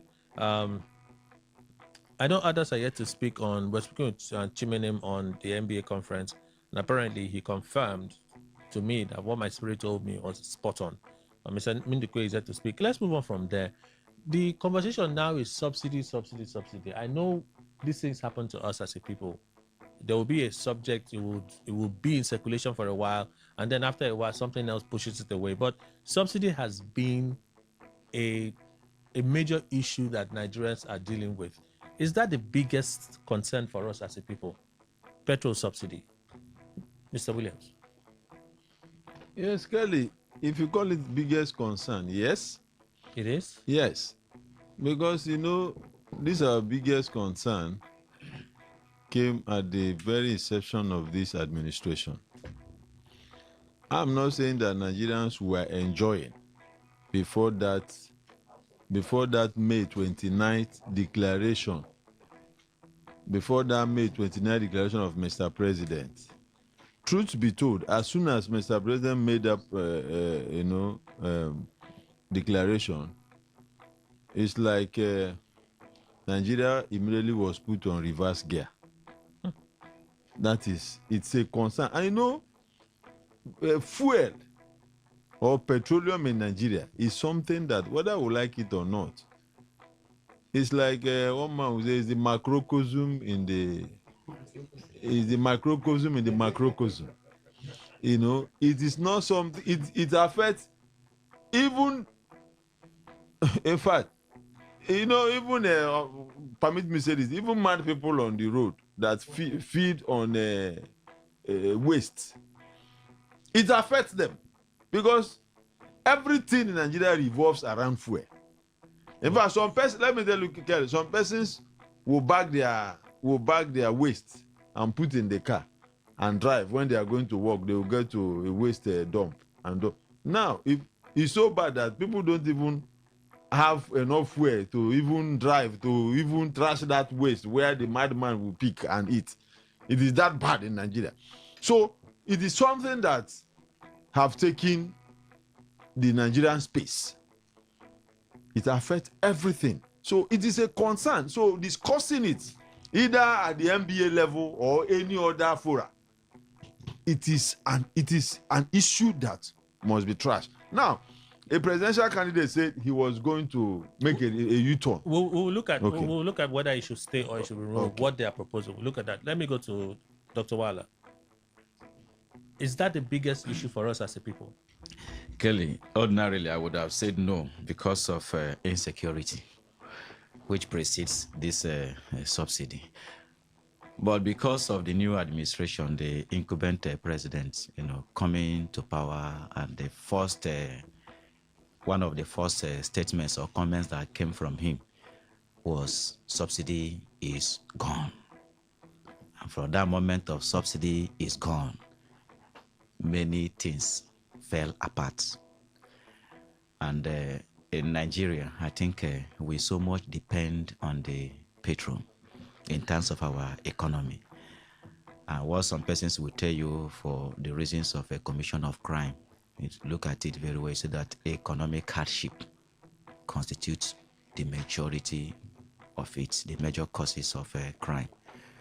So if now we are re-emphasizing on the subsidy, it's because of the effect that since its removal, they talked about palliative measures and so which one is working? That is it. So it's as if nothing else again is working.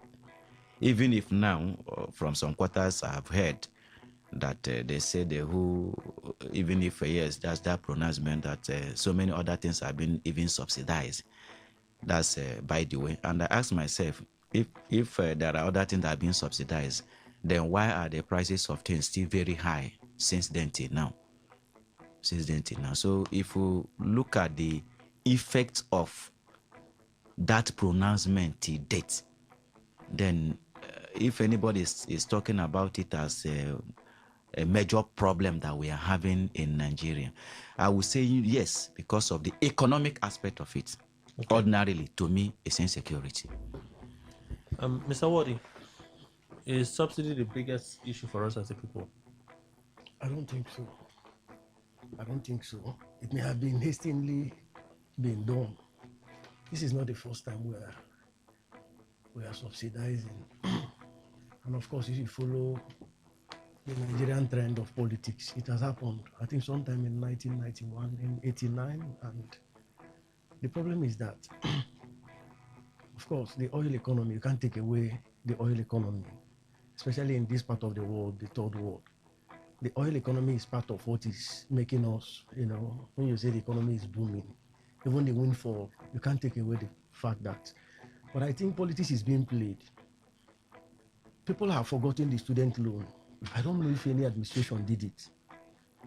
People have forgotten that today, the farmers are no more complaining. The only thing we are complaining is insecurity. As I speak to you, I have a friend in Adamawa. That's the essence of this law school. I have a friend in Kano. When once you see people start heating up here in the south, I ask them, do you have the arable land? Our people, are we ready to farm? When you look at agricultural produce in Kano, from some places you call Sechurumawa, Kura, all those areas, they are receiving seedlings. It was difficult, tough. And these things are being transported. There is buying and selling. And when it comes to the student loan, we may have forgotten. Are people not receiving loans? I was asking people, some friends, have you received? They say yes, some parts. Even here in Port Harcourt. So there are a lot of things that I will say here. People may not agree with me. And of course, we're not saying whether the removal of subsidies. No, I'm only just telling I'm saying that for the fact that lowering costs, for the fact that it's being hammered over and over again, it will seem like it's the biggest issue for Nigerians. That's the focus. Is it the biggest issue for us as a people? Like I said, it's not the biggest issue. It's not at all. It may be part of it, but not the biggest. I think the what we should be having as a discourse now is insecurity, first of all. When you talk about policy governance, I think this administration have done enormously well. Okay. So whatever that anybody wants to say now, like I said, we have divided opinions, which I'm not antagonizing. It should be received, and it should be welcomed. What I'm saying is that what we should be talking about is insecurity that is bedeviling the whole world. Okay. And I think this administration is fighting it. Okay. We have Living Gibson Jamala Esquire, the private legal practitioner. He appears all decked out, ready for day 5 of the conference. He even has his tag. Is that a tag? Yeah. Show me that, let me see. Kelly, good morning and good morning, Rivers. Is that? Let me see it now. Why you do Kelly, like it's a tag now. Have you not seen it before? So why did it take you so long to respond? Now, no, have you not seen the common tag like this? What is the problem? From being an anchor of this program, are you also an inspector of man? No, I'm not an inspector of man, but he looks, where he appears, it's like when those governor security they are coming, when the advanced teams go ahead. It's part of the courtism. That you people joined. Yes. That's secret society. You don't touch that tag anyhow if you don't belong. Kelly, if you love bring it close, let me see. Kelly, there is no cultism in law. Oh, there's no cultism in law. I was never initiated. Okay. I was only called to bar. Okay. To drink as much as I can. How's the conference? To drink as much as I can in law. Okay. How's the conference been for you? Very, so far? very good. Very good. Yeah, especially the debate of yesterday between the presidential candidates. Reps, yes. Candidates and their reps. Okay. Yes. You enjoyed it? Very, very well. So after all this showmanship, what next?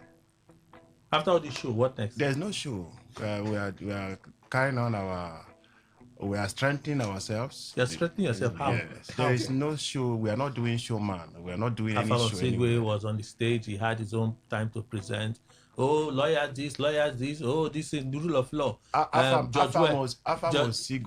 Judge Ware came, charged lawyers. When Judge Ware was speaking, I was just picturing Ajubabari. Ajubabari said, You see that thing that Baba used to say that my lawyers. If for lawyers, you know. He's very young to do that. So when you people man. now have these sessions, you know, all of you see that you clap and where you are and all of those things. Just what? And you were enjoying it. Oh, of course, it's a show now. This is a show. What did they pay you, Kelly? This is a show. Kelly, what did they pay you? Paying? No, I'm not paying though. Why would I be paying? Are you talking from the left side? A show organized by professional is a professional show. Oh. To that you rest. So, welcome, sir. Thank you very much. I'm asking a question because everybody is talking subsidy. It seems like Atiku is the one that caused this one by that statement that he made. And interestingly, with that statement, Atiku said, if I get into office, right, and we see that the proceeds, the supposed proceeds from subsidy removal are actually channeled to the right places, we won't touch it. We'll leave it. He says so in that interview. They're not talking about that one. They're just talking about the part where he said, I will remove subsidy, do it another way, which Kenneth Okonkwo tried to give further explanation. Hence the question, is subsidy the biggest issue for us as a people? Kelly, I will agree with that question that yes, subsidy, the removal of subsidy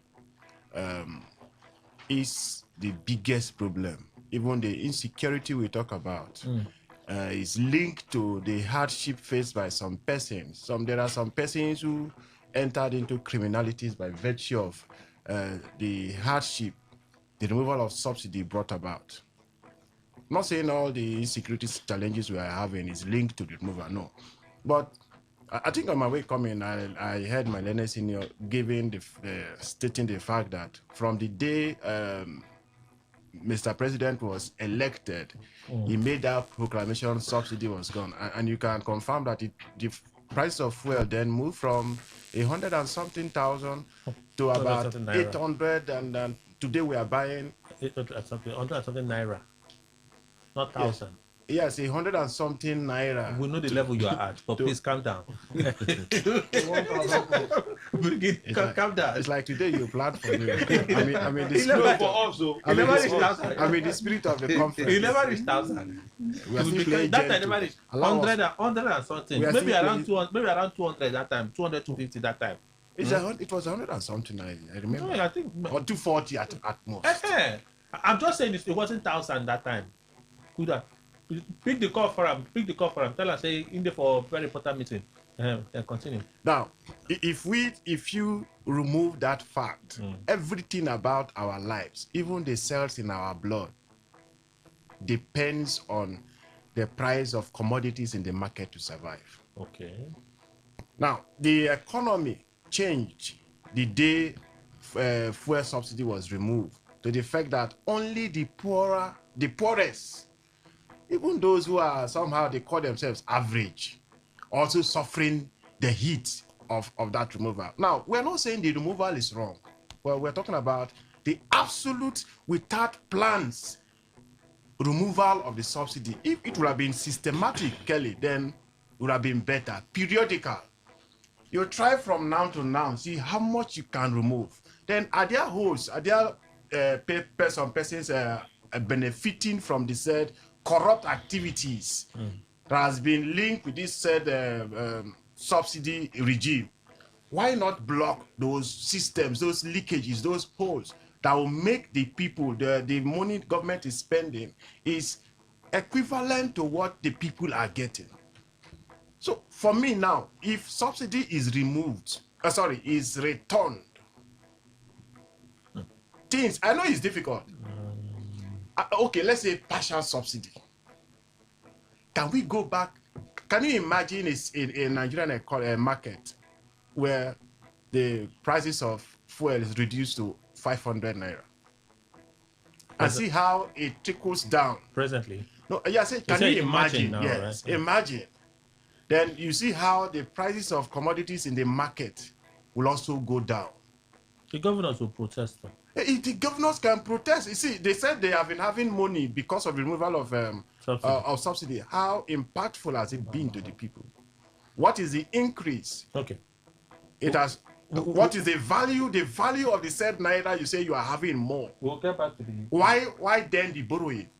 We'll get back to the B and C. Let me ask Mr. Ndukwe what he thinks. You think that's the biggest issue for affecting us as a people? Yes. Subsidy. In fact, no other one has reached even.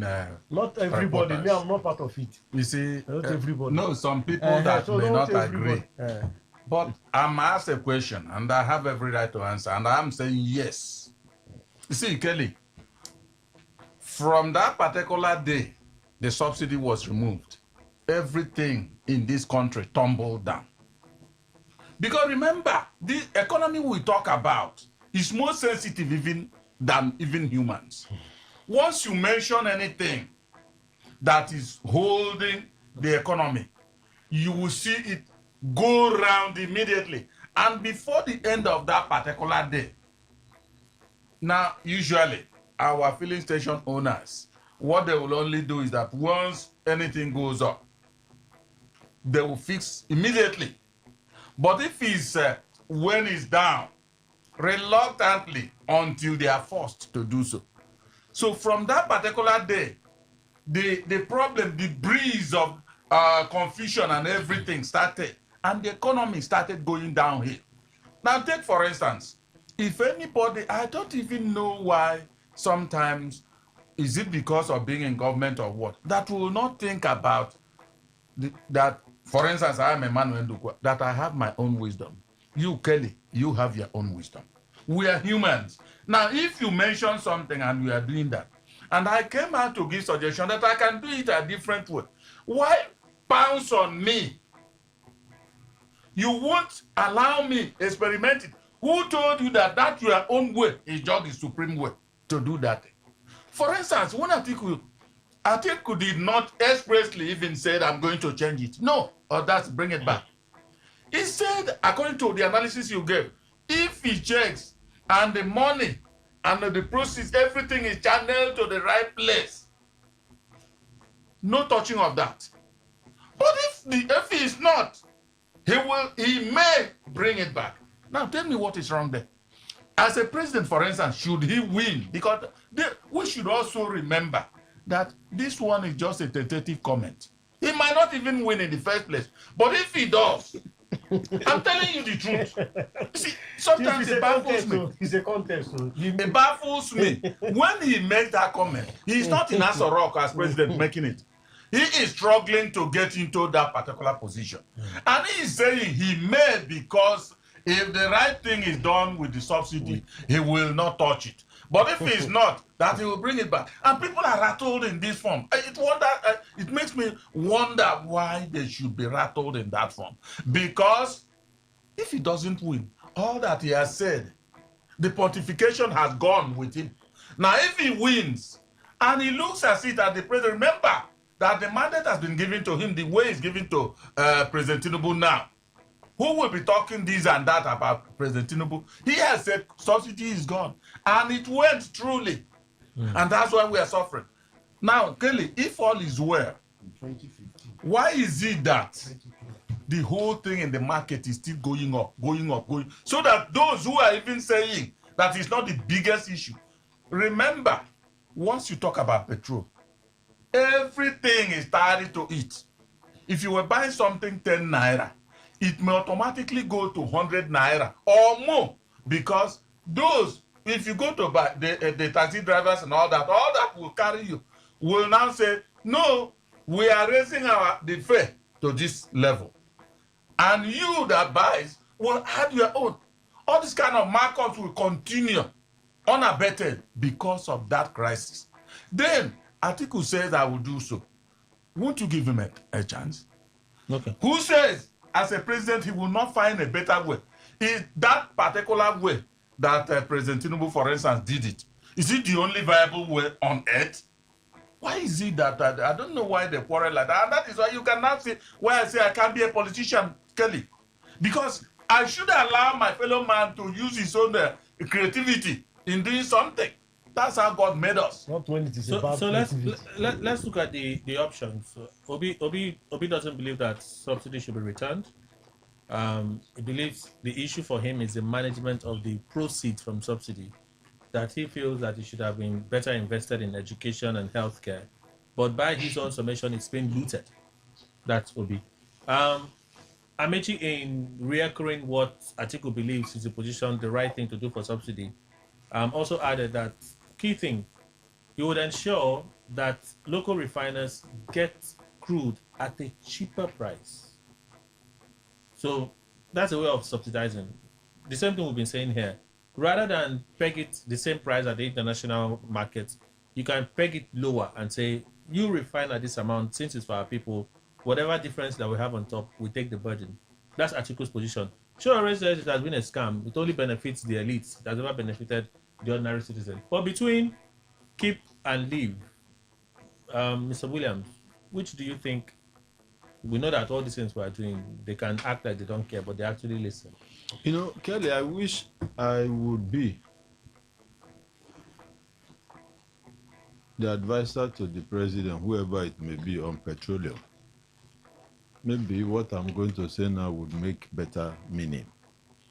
Just like we know, you can give them the best advice. They will still do what they want to do. Yes. Remove or keep, to me, is neither here nor there. Okay.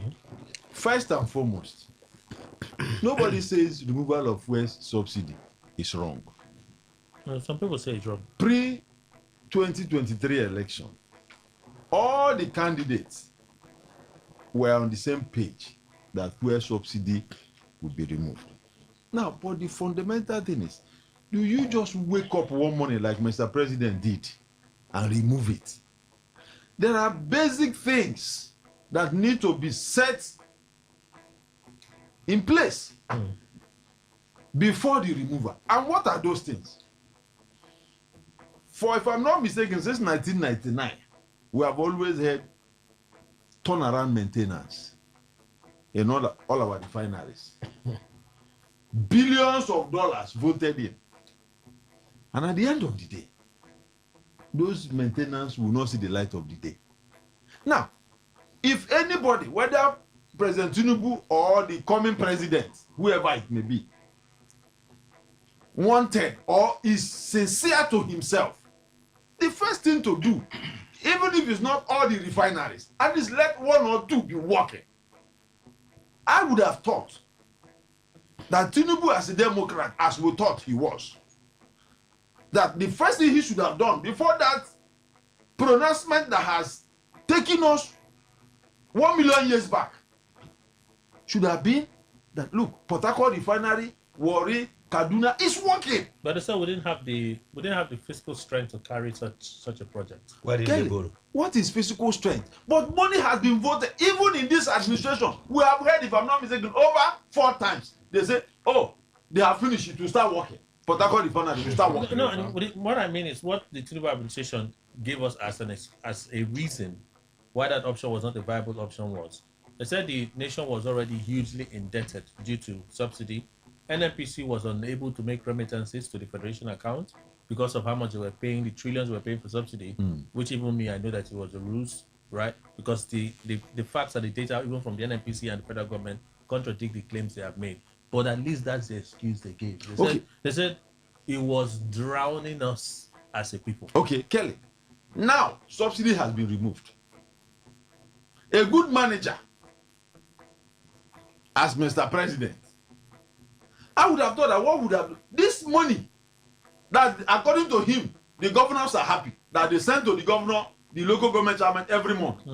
Why don't you, at least for 1 or 2 months, call your governors, call your chairman, say, look, you see, this month we are not going to share this. I'm not saying of statutory allocation.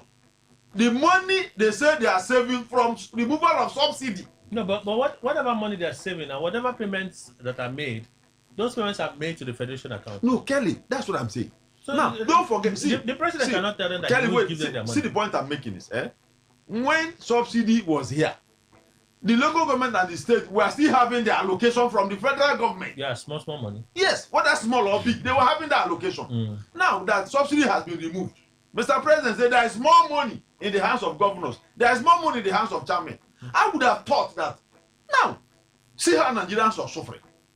You call the state governors because Nigerians are not seeing the effect of the money that is in their hand. Call the governors, call the chairman, say, look, for 1, 2, 3 months, you see this money we get from the removal of subsidy, not your statutory allocation. Let us use it and at least put one refinery back running. But rather than do that, Mr. President and his co-travelers are always interested in the amount money they share to governors, to local government chairmen, that is not even trickling down to, you know, to the ordinary Nigerian. So, Kelly, the point I'm making is, it is obvious that the decision of Mr. President in removing the fuel subsidy is not good enough for Nigeria at the time. But now, the question is, do we remove or do we return back or do we, the status quo should be maintained? I am of the view that removal of subsidy is good, but it is rather impoverishing Nigerians. Therefore, what should be done now, assuming that Mr. Atiku becomes the president of this country, he has said that he will look into it and see, this money we get from subsidy, is it properly channeled? I think that is the best route to go. Is this money we are getting? Because the federal government is not saying that we don't have money. In fact, the federal government is saying that there is now more money. And the more money, what is it doing to Nigerians? So if Mr. Atiku will sit down to say, okay, this money is not being channeled well. Therefore, he takes that money, put in the refineries, put in the, what do you call this, local refineries, build schools. Kelly, a cousin of mine who might just open the cement business, he sells cement. You know, when I started, this about the second or third month, we started. Do you know, I know how much I bought cement to stock. Do you know now? As soon as he finished that one, I went to buy again. You know what the distributor told me? He added more 600 naira per bag. I said, why? He said, it's not that the manufacturers of cement have added money, that they didn't add money. Transportation. That is transportation. That there's no road. That the trail, and you know they don't bring this cement here. They bring it from Kogi or something. That's what they bring it. He said this one is transport, and say no.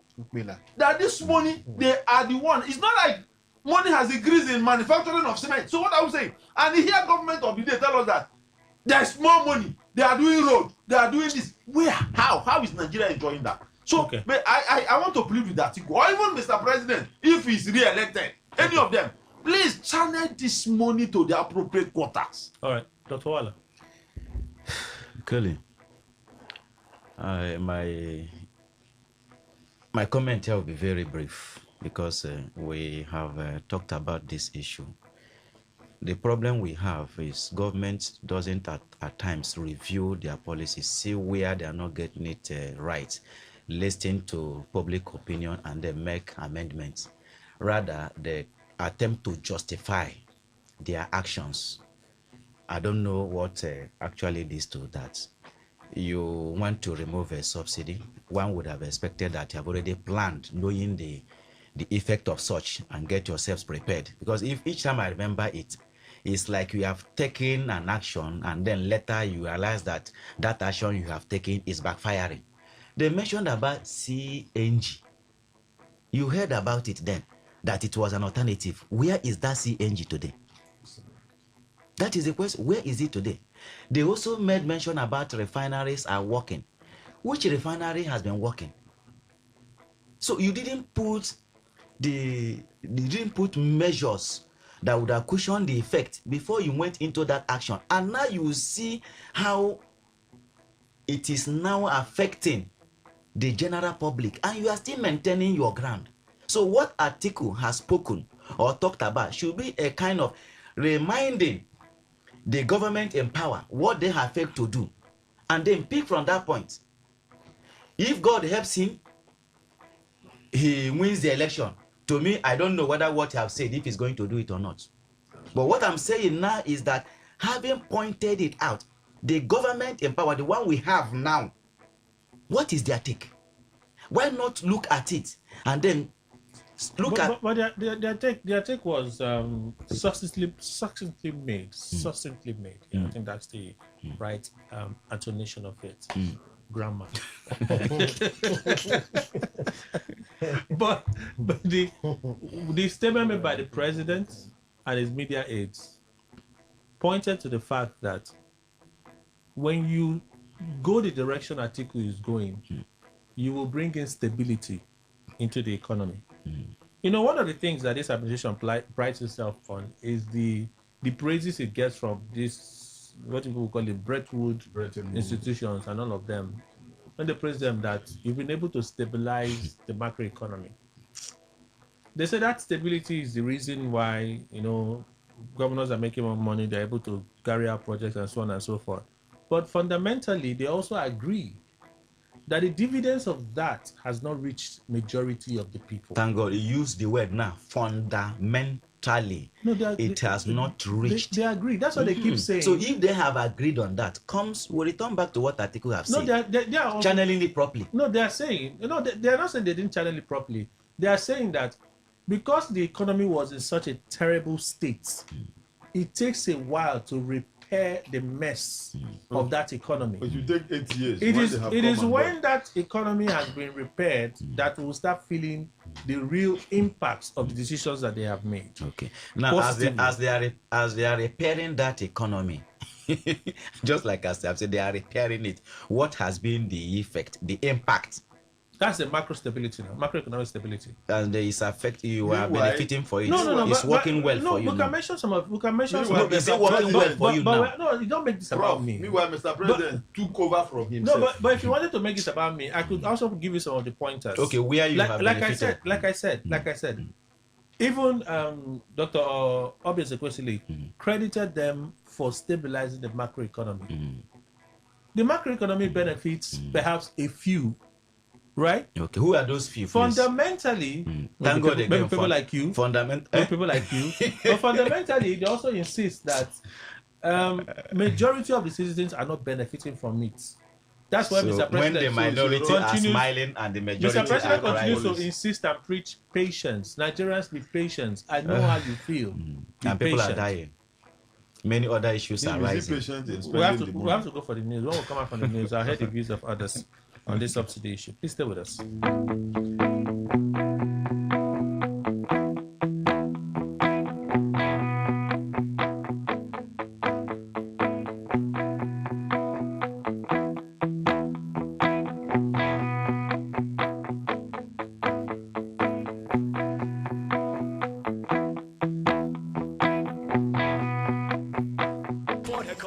Are you ready? Today, 95.1 FM, the voice of the people.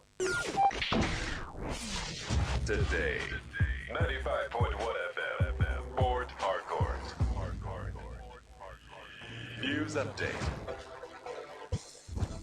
Good morning. Here is the news update on Today 95.1 FM. I am Kelly Ikemenjima. The federal government says investment in women's health is critical to achieving Nigeria's ambition to becoming a $1 trillion economy. The Minister of Women Affairs and Social Development, Imam Suleiman Ibrahim, stated this at a conference held in Abuja.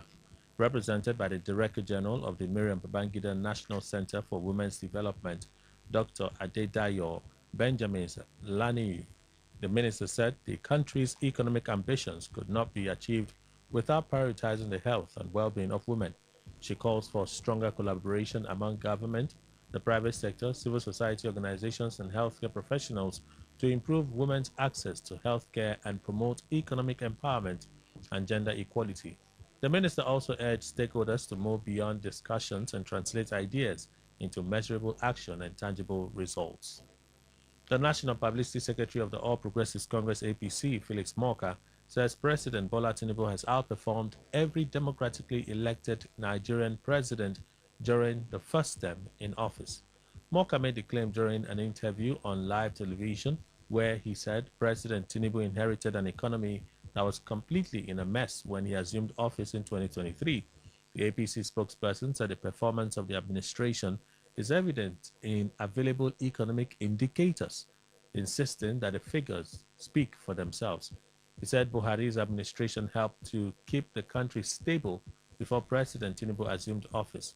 Morka further argued that the economic policies of the Tinubu administration had transformed the economy, claiming that even some of its critics are now acknowledging the progress recorded.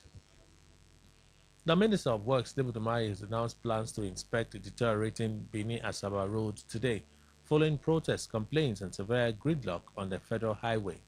Umahi made this known during the flag-off of the dualization of Ibadan-Ijebu Ode Road, saying he will meet with independent engineers, the concessionaire handling the project, and Edo State government to find a solution to the worsening condition of the road.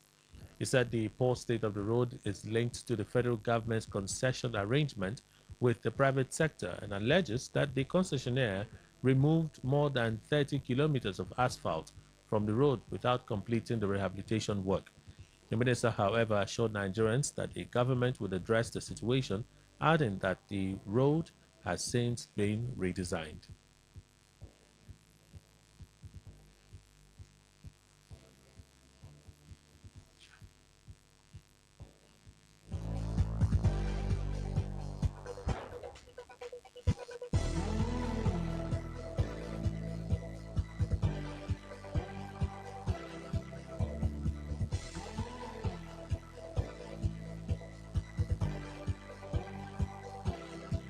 Today 95.1 FM, where news meets insight, sports meets passion, and entertainment meets excellence.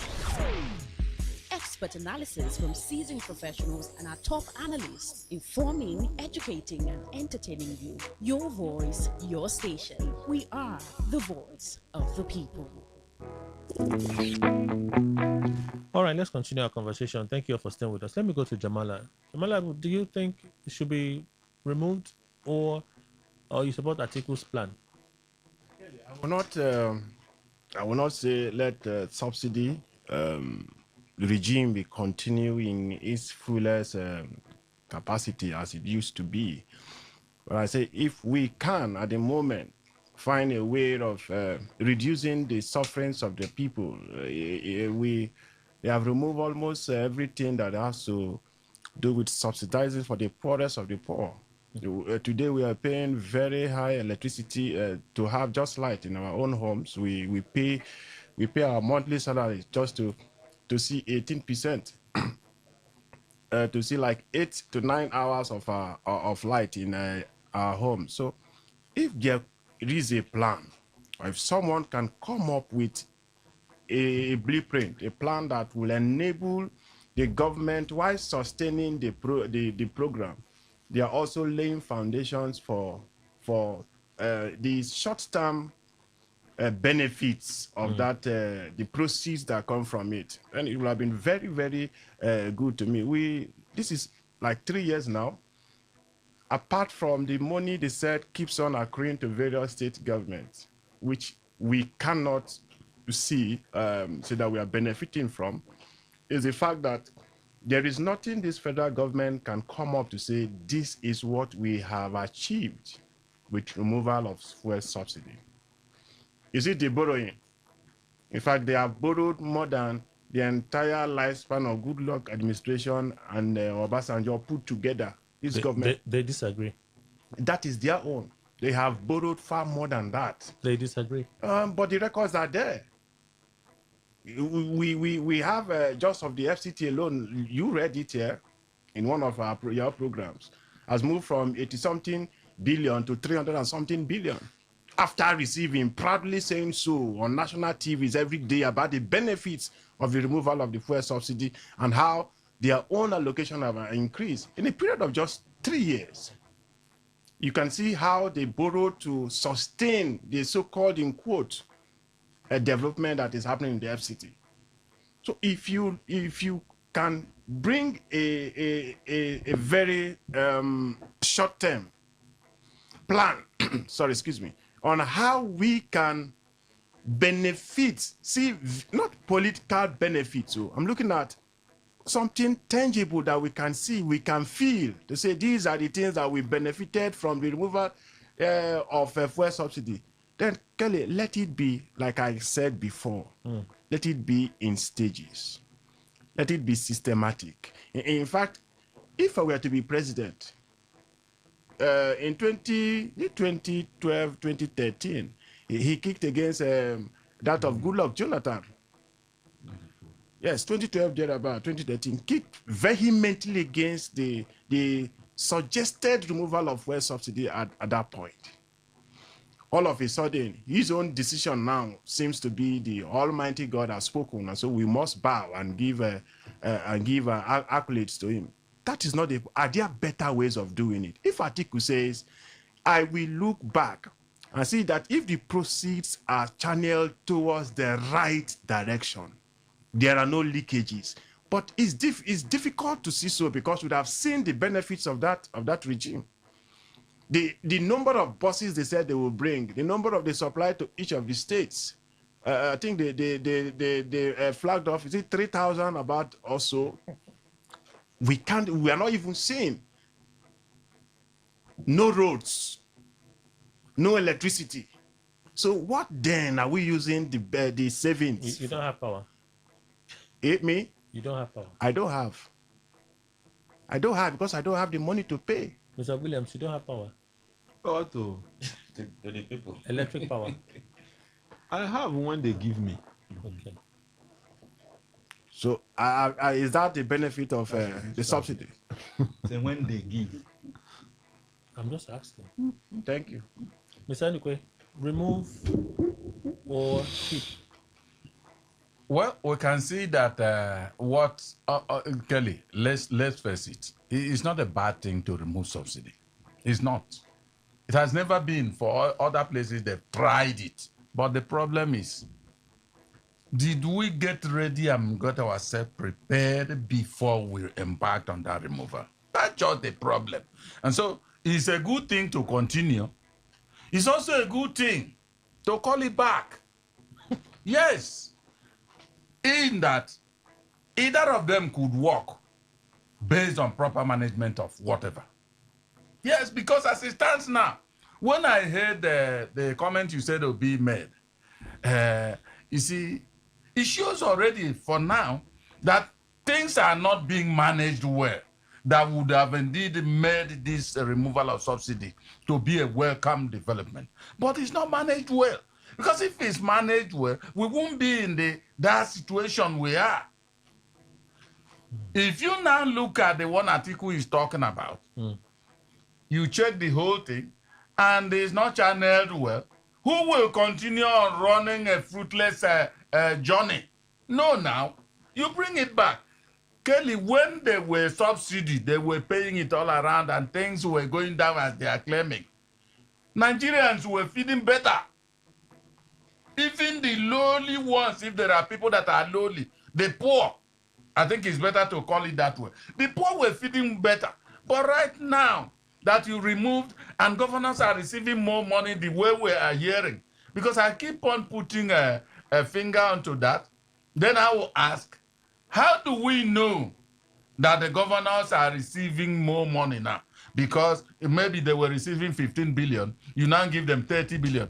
Big money in principle.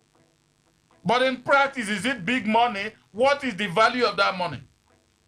Go to market with the 50,000 and see what few things it will purchase for you. So for me, I don't know the big money aspect though. Because when you write 20 billion in book, and 20 billion cannot fetch me what 10,000 was fetching me before. Which one is bigger? The 10,000 is bigger now. See, if you remove it, fine. If you don't remove it, fine. Now, if you call it back, the problem is proper management. Chimene, remove or keep subsidy? Like I said before, this is not the first time subsidy is being removed. And I think the best thing that President Tinubu has done so far, because we've been living in pretense, and these pretense have been there for so long. We've been living fake life, right? Yes, fake as a life. people. Fake life. So even when it was even there, people were crying. Some president, even Jonathan, some were saying they will do like this, they will remove, they will put, they will. So for me, I think it's a bold step. First of all, as a president, you must, have a long-term plan. People said he was in a haste.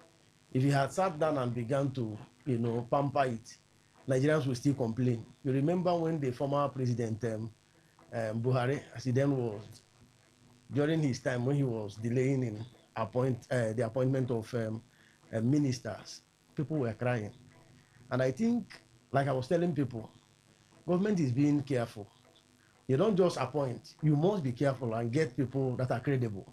So I think it is a policy that the president must have sat down and consulted people that are proficient. And you can't tell me that within the president and presidency that there are no persons who are not of credible character. We saw economists are there, whatever you're looking for. So for me, I think it's a proper thing. And the only thing is that, of course, when you start with a policy that seems to be so hard, it will stabilize. And I think people are beginning to see the dividend. What is seen that is playing now is that there are a lot of politics that is at a very high point of it. You can see what is going on in NBA, where we got some resource people. Of course, they are all campaigning. So, and they have their followers. The question we should be asking is that... And they didn't bring anybody from APC to come and join that thing. Well, I don't... They all have... They may belong to parties, but they have solidarity to some of them. The NBA, right? Is that what? The NBA. Well, I didn't say NBA. I said the resource persons. The resource persons there. They all have people that... They have their party.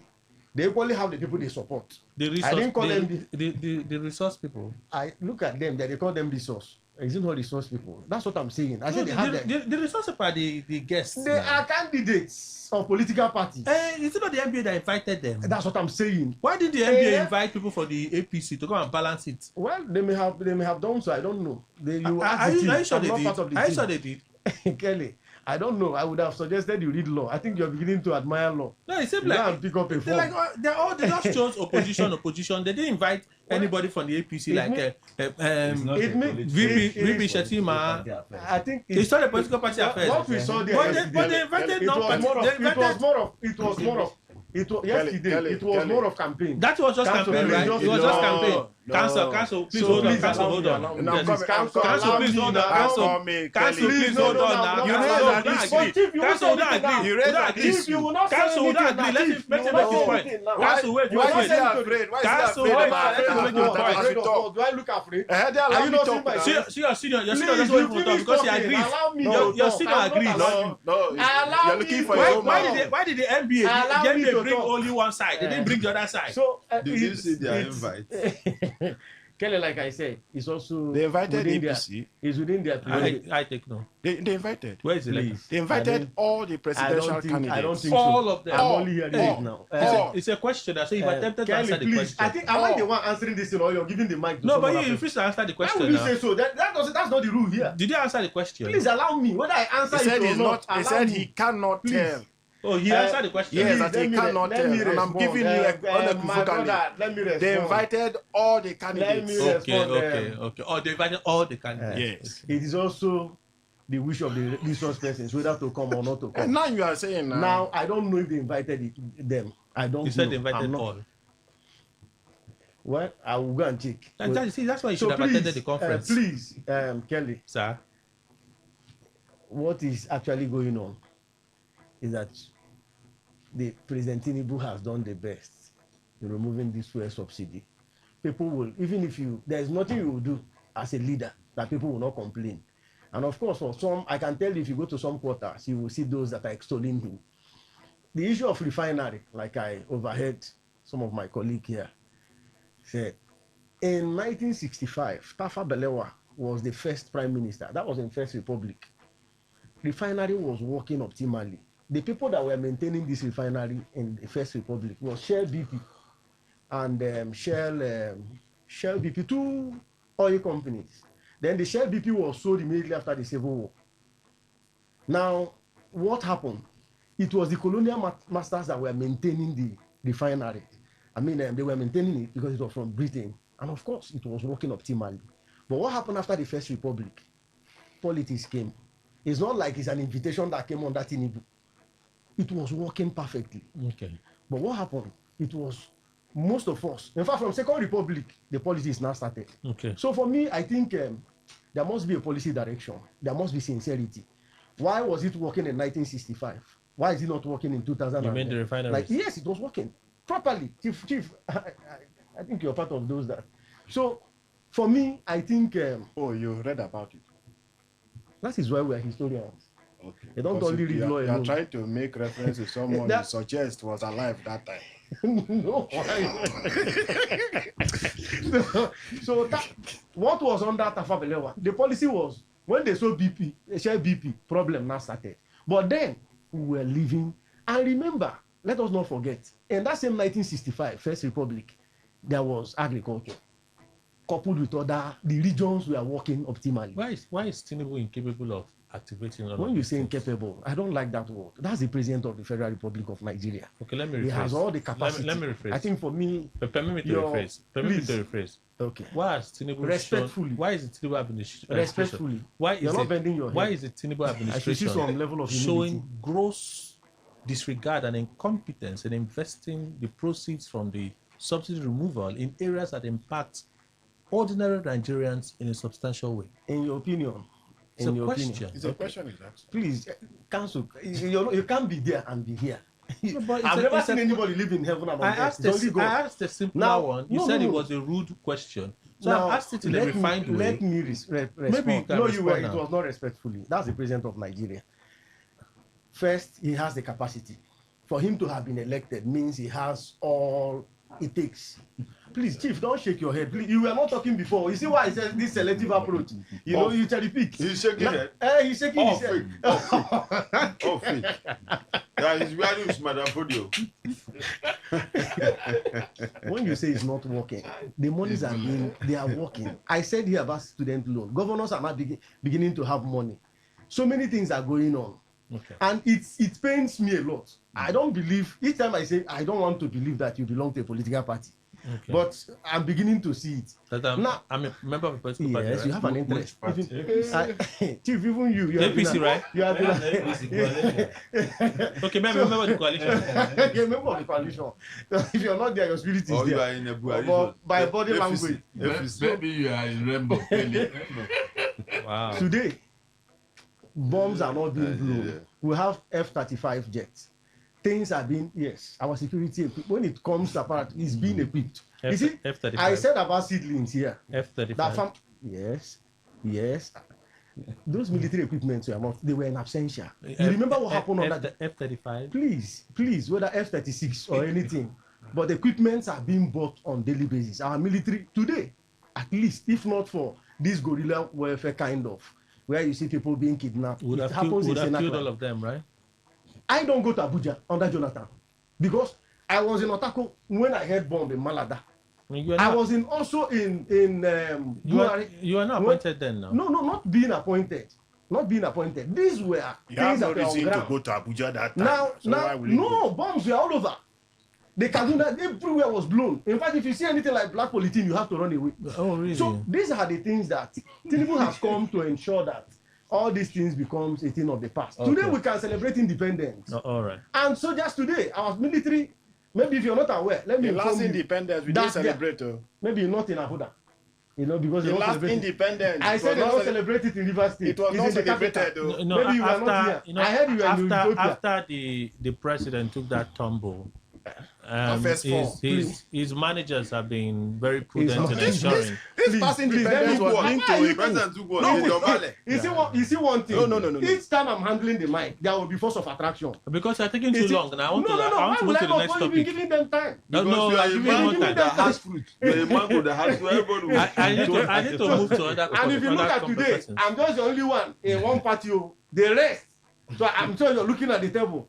So I am not where the president has done veritably well in terms of security, in terms of today the militaries are well paid. I think the salary has increased, including the lecturers that are seated here can testify. I have friends, including Prof. Can, because what goes around, it is part of the subsidy money. Okay, all right. So thank you. The process of the money and like the Prof, am I lying? They have increased people's salary. The academic was trying to pin it. No, but they have increased. The academic was trying to pin it on me that I'm the one benefiting. Now they've now mentioned how they are benefiting. Part of subsidy, which is even in the quite media. good. In the media. Let's go to Njume's advice to Atiku Abubakar and his group. Focus on what you have for the people and pay less attention to Tinubu's certificates. Focus on what you want to do for the people and pay less attention to Tinubu's certificate. It is a distraction. Could that be said to be a valid, sound advice coming from Ali Njume to presidential candidates? I want to read parts of it real quick, just parts of it. So, give me a moment. Let me just read it. What opposition parties, presidential candidates, and their spokesperson should focus on are their alternative economic policies, if they have any. What they can do better than President Tinubu, they should come out and tell Nigerians. The narrative around his certificate, in my opinion, is distracting.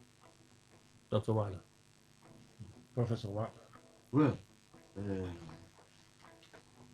his advice, I think he captured it all. In one, he said focusing on alternative of what should be done, in which I think they are emphasized, like what Atiku said. They are beginning to speak now. So it's an alternative way. And if that's not speaking, they are speaking that everywhere is shaking. Everywhere is shaking, so which is a very commendable one.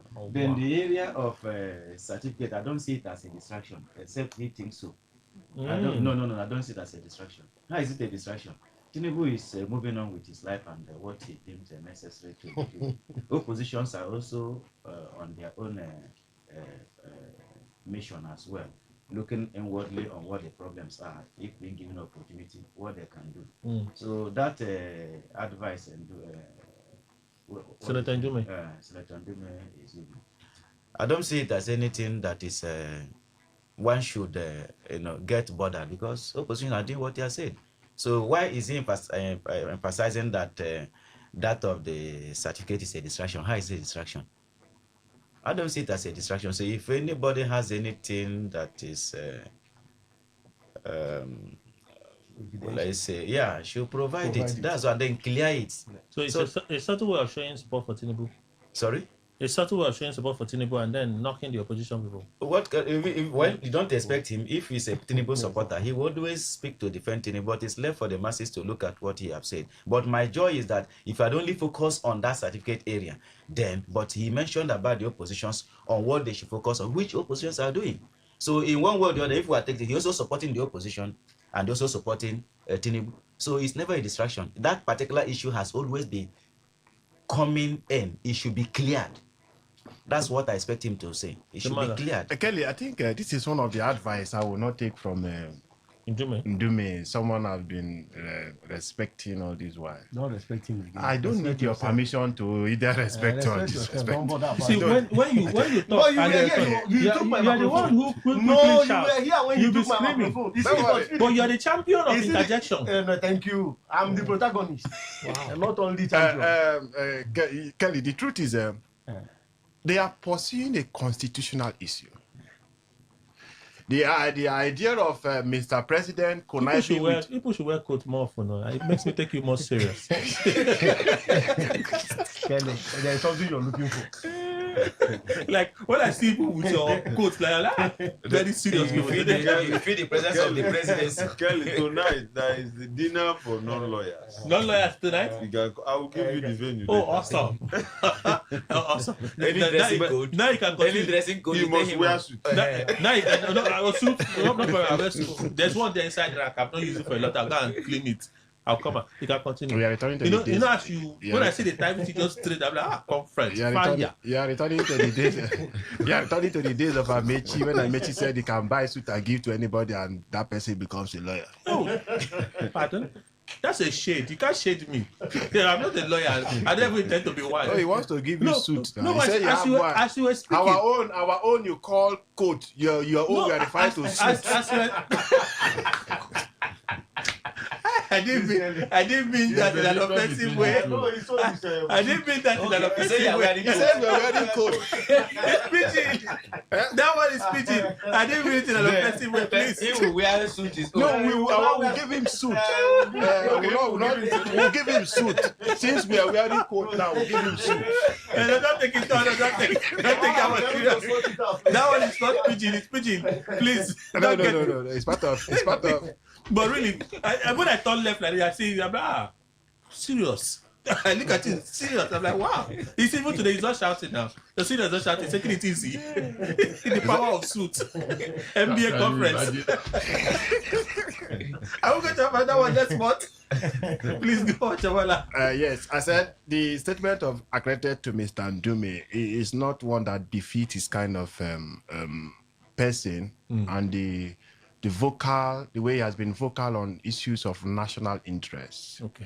Now, this first, I say so because what the opposition candidates or party who care to question the credentials of Mr. President are pursuing is constitutional.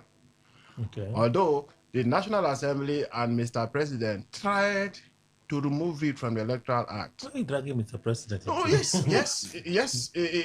think it was Mr. President that asked them to remove it. You think? Yes. You know, during the days of Buhari, Buhari, there was a provision in the Electoral Act that was omitted. They removed it. He asked them to go and put it back. I think I should direct and indirect primary. He refused to assent to it. I think direct and indirect primary. Yes, he refused to assent to it. How can the National Assembly remove something that has to do with falsification of results? No longer a ground to challenge an election. But they have forgotten that it's part of the qualification and non-qualification in the Constitution. And so the provisions of the Electoral Act cannot write that of the Constitution. So that's why I say it's a conspiracy between the executive and the legislature. Okay. So what they are pursuing is constitutional. It has nothing to do with politics at all. They can decide to pursue and step down to another person to contest. No, but let's know the credentials of this person. You say you have so. Bring it. It do not even my colleague that will speak in favor of that. When you give him the mic. If you ask him now to present his certificate, he will not blink an eye. I will blink an eye. Why are you looking for it? What is in your mind? He will not blink an eye. Why would I blink it? Do you know where I kept it? I didn't mention you. Do you know where I kept it? No name. Why should I go there? Something that I left since. Why should you do for this guilty conscience is a problem. And why must you blink? Why must you blink? Yes, I have my reason. If right now, can I even gain an access to your bank account? I pay. If I say give me your bank account, will you give me? He will give you. You pay money. You will blink, okay? This is equal to don't give us now. They say result. We have your BV and we will access it. Can he at least finish? A public officer need not present bank account until when it's time for declaration of assets. Thank you. Once you are a public officer, your information as to the academic, you have submitted it. They are public documents. They are all there. Why will you remove it? It's there. You did not attend primary school. You did not attend secondary school. You now present in a university that existed before you were. That existed after you have finished school. Sure. So it is their right. It's their right, eh? Yes, so they are not. You've already given judgment. You've already given judgment. Ndume did not say that they shouldn't do it, but he termed it a distraction. It is not a distraction, Kelly. That's the point I'm making. Okay. It is not, and never should be considered as one. Okay. The fact is very simple. If you are to lead us, before we are talking about date of birth. Someone who we cannot, it was Obasanjo that jokingly said he cannot remember the day he was born, but his mother said during the time of so and so. So that market. Yeah, so those who were present were trying to calculate when did that event happen in Nigeria. Now it is school. Kelly, nobody, even those in primary school and secondary, nursery school. Did you attend primary 6? Yes, I attend. Chimene is my classmate. Was my classmate. What of if they've all died? Do you know if my classmates are? Do you know that so gracious Donald Duke referred to Tinubu as his classmate? Donald Duke denied that statement. He denied it. Denied it. Donald Duke on TV.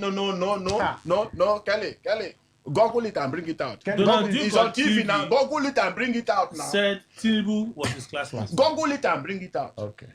Classmate. He was asked yesterday. In primary school, He in was secondary asked. school, He was in asked university. yesterday. He was asked yesterday at the conference. He was asked. Adeleke He just was came back asked from yesterday. university. So this anytime. He denied it. I didn't make my age. I didn't. No, but he said it in a recent better interview. Huh? It was at a recent interview. That he Kelly, said so. bring it now. I like you. You like presenting facts. Oh, yeah, conclude so No, that let we me can see go. your This is over facts. 2 hours now. You've been talking. Yeah, no, wow, show never ends. Become guy, Mama Gaddafi. You bring your facts. Table it before No, I us. heard it. I heard him say You it. heard it. You heard it somewhere. Kelly, Please bring bring it. your You tie that. down. And I cannot go like that. You that.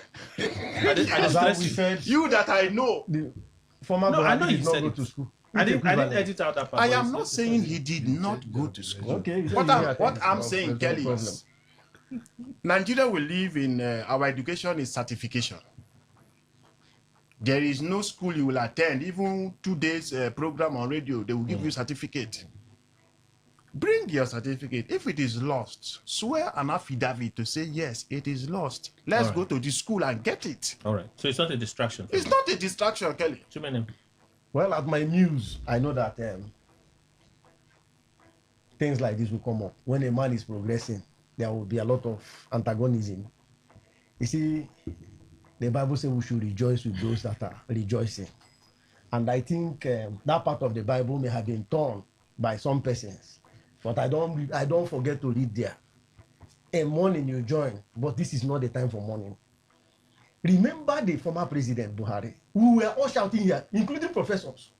He did not go to school. The constitution says it's equivalent. For the fact that you went to military school, you went to, even in the army, there are courses in the army that gives you that equivalent. My father was 63 in the Nigerian army. And as at that time, they had courses. Those courses qualifies you, certifies you to contest. Remember, the constitution did not say you should go with, you need MSc. You need PhD to qualify as a president. I mean, school start.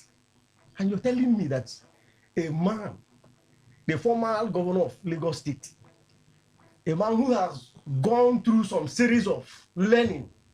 In fact, some of us that are seated here, with due respect, I'm sure when Tinubu was going to school, because I'm not talking in terms of age, but he started early. And of course, he met, when you talk about opulence. So you're saying that some of us were not born. Like you, Gen Z now, Gen Z, but yes. just call me now. Yes. Just call me. So, let us see you. Don't be angry. I'm not pointing at you. You know you're my father. Don't be angry. No, you can't be talking to another person than me now. I wasn't born when Tinubu was going to school. I'm not talking about you. You want to talk about I did not call anybody. Let us also touch you. Come directly. Let me ask you the day Tinubu started school, so that I will know if I was born or not. He's a senior. The certificates are there. For you to even qualify as a president, for you to be accepted by INEC and all the rest, of course, those are the qualifications. So it gets me angry. You see, these are distractions. And that's why this man said, what's his name? I said, Ndume. First, a very cerebral person. Say, look, it's a distraction. Very cerebral. Wow. It's a total distraction. This was a matter that almost Obi took as part of his election petition. We saw what they did, including Atiku.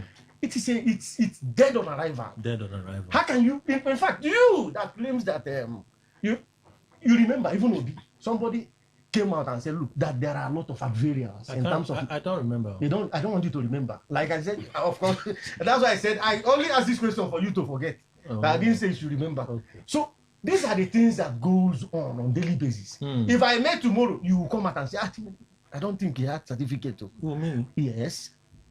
These are the things that comes.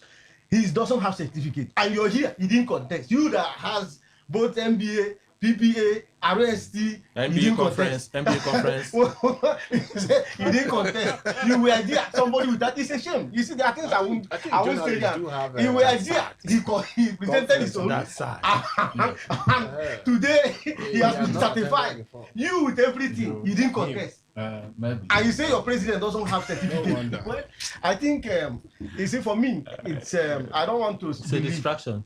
It's a total distraction. And of course, they know where they're heading to. When a man is failing, of course, you know he wants to Mr. Williams, hold something. You know, the issue of whether or not Mr. President have a certificate or its equivalent, like Chimenem say, that is left for the courts to decide at the right time. What the issue here you raise is what Ndume said. You know, if you know, or if you have been following Ndume like I do, as it affects this administration, you will agree with me when I will say unequivocally that Ndume was being sarcastic. You know, Ndume is a character that is a consistent character. Ndume has always risen against this government when the need arises. He has been shouting. So he got to a point when Ndume, as in this instant case, have decided to be sarcastic. Because Ndume knows that the issue of certificate is not a distraction. Ndume, that's why I say he was being sarcastic. He knows that it's not a distraction. He also knows that the opposition are doing their work. So, and don't also forget that Ndume is still a member of APC. Don't forget that his position sometimes led to his his removal as the chief whip of the Senate. Why? Because he was outspoken against this government. 2, he was suspended. So do you want the next thing that they will do is to expel him from the party? So if you are a follower of Ndume, you know that you won't blame him. He was just being sarcastic. And the president or presidency will think that Ndume have said it's a distraction. Then Ndume is supporting them. They must be joking. Wow. The same Ndume say, opposition, just now we read what Vice President Atiku have said. As what he expects, even this government, as a government, to key in and take his advice. That is viable opposition. Ndume knows all that, and yet he's saying that the opposition should not distract Mr. President. They should be bringing which he knows that the opposition is already doing. So how more can a man be sarcastic? So let the government of the day not think that Ndume has changed from who he used to be. All right. Ndume is still Ndume, and he's telling them, look, that they should wake up. In summary, that is what Ndume is telling this government. Wake up, because the opposition are coming up. All right. You cannot tell a man who has a window to bring you down, like my brother Nyeso Wike will say, who will always encourage his enemy to do well. If you know that the opposition has something as important as a constitutional requirement, you don't have it, and he's telling the people opposition, don't distract Mr. President. What he's doing is that so that Mr. President will relax and think that all is well, and then in court he will get the struggle of his life. Well, Kelly, I think Ndume is making effort at currying favor from the administration. Simply. That's the only thing, because he cannot tell me he doesn't understand that the opposition has been doing his job, rightly or wrongly, but they've been doing it. Now, he also cannot tell me that the law of Nigeria does not require that there should be certificates. That's qualification from institutions one attended, whether primary. I think they don't give that for nursery. So why is he talking about that? In a sense, I would look at, there's something Oyibo people will call, if you check it up in dictionary, you will see what they call turncoatism. You get it? That's exactly what he's doing. What politicians are always doing. Once, as it is, because he's been vocal, Kelly, he's been vocal against not only this administration, even Buhari administration, anyone, Ndume. Was he vocal against Buhari administration? Yes, because where was he? Was it in this one that he was suspended? Yes. This administration? Yes. Now, if he's in this one, then it wasn't Buhari. Because, no. There was something he had with, that's within the Senate, the Senate. What you're saying is that during Buhari, he contested Senate presidency against Lawan. And Good. then Lawan won him. You see, that's what I'm saying. The issue is that the man has not been seen to be the somebody that can be reticent. No. Okay. You won't keep quiet. That's Ndume. But right now, he's looking at it. In fact, the whole thing, the way it's going. You remember when he was looking for a way to meet President Tinubu in Asorok? First of all, he was outside and he said they don't allow people to see him. He kept on talking. And now he is saying that it's a distraction. What kind of distraction now? When has law become a distraction? He's being honest. So for me, I think it's just becoming a turncoat. He favors him. He said yes. Just like politicians will always tell you that the ruling from or verdict from the Supreme Court is no longer the last hope of man. That is when it's against them. But once it favors them, in fact, it's the last. In fact, they will tell you it's heaven. That's the opposition's position. I listened to Donald Duke. One of the things I like about the presidential candidates, they're not just talking now, but they're now unveiling how they intend to achieve some of the things that they want to do. So it was just about healthcare. And he came up with this idea to say, well, to improve healthcare, we could, for instance, call paper seconds. If it's, say, is it 14 kobo or something, they could increase it to maybe 20 kobo. The additional 6 kobo goes to your health care needs. Right? I'm not saying whether it's fantastic. I'm just saying that he is talking of a problem and he has a plan side by side. When they usually criticize these opposition members, they say they only castigate, they don't offer solutions, in whatever they are castigating. These people are now speaking. Article 2 is speaking and saying, oh, first subsidy, rather than do it like this is how I would do it. He's saying the problem and he's putting beside it the solution to the problem. Forward thinking, if that is appropriate, a language to use, government, anything wrong with them looking at some of these ideas flying all over the place right now and saying, well, which one can we pick that benefits us as a people? Or do you think it's beyond the government to look at these ideas pushed by opposition members and inculcating them into their plans to better the lot of the people? Jamala. Yes, Kelly, ordinarily in a very sane environment, the government should be periodically calling for occasions that will bring both members of the public and, because they belong to political parties. But this whole idea of once you are elected, you now become all-knowing. You're omnipotent, omnipresent, and omni anything that has to do with omni. Is what is killing us politically and development-wise. Okay. We those who are lovers of Tinubu believe that he knows everything in this world and there is nothing even Chineme can tell him that he should take. Your guy. Yes. He's not qualified to advise him, tell him, suggest what to do. He listens. Mr. President listens. You get So the president listens. No worry, when it comes to your time, you tell that you've been licking my microphone. I'm not. You've been taking it from me. No, I can't lick your microphone. The president has a physiognomy. It's So far I from won't say me. anything. When it comes to my turn, I will know what to Wait, respond. when it gets there. But I'm not patient at all. I'm not being patient. That, you see, that is the political problem I'm talking about. Mr. President. I think we should respect the person of Mr. President. When you say We are not respect, who is disrespecting the Thank you. president? Like you called him, the 4-second name you used here, the way you addressed your introduction was the address last time that I corrected some few minutes ago, where you said something and I said, please, can you just retrieve? I beg. Can we now go to the basics, Kelly? So you've not been on the basics. What you were saying was outside what we are doing here. Let's return to where we were. Is it the conspiracy in the studio? PDP against is that the same language you're using, Kelly? NDC.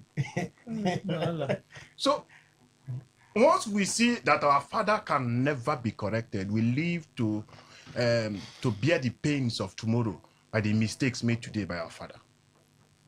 Okay. That's exactly what the political class is. Now, like you said, you only complain, you nag. They use the word nagging.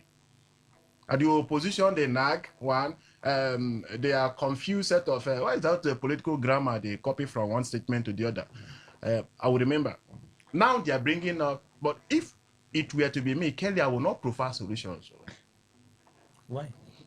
First, they will learn from your wealth of experience and intelligence. But everybody will know that you brought the idea. The idea originally They belongs will tell you it has been in the pipeline for the past 5 years, and that today that is when they are bringing out. Today they busted. Yes, it has been. They have been preparing for it since, and that you just brought it out because an insider may have informed you of the plans of government.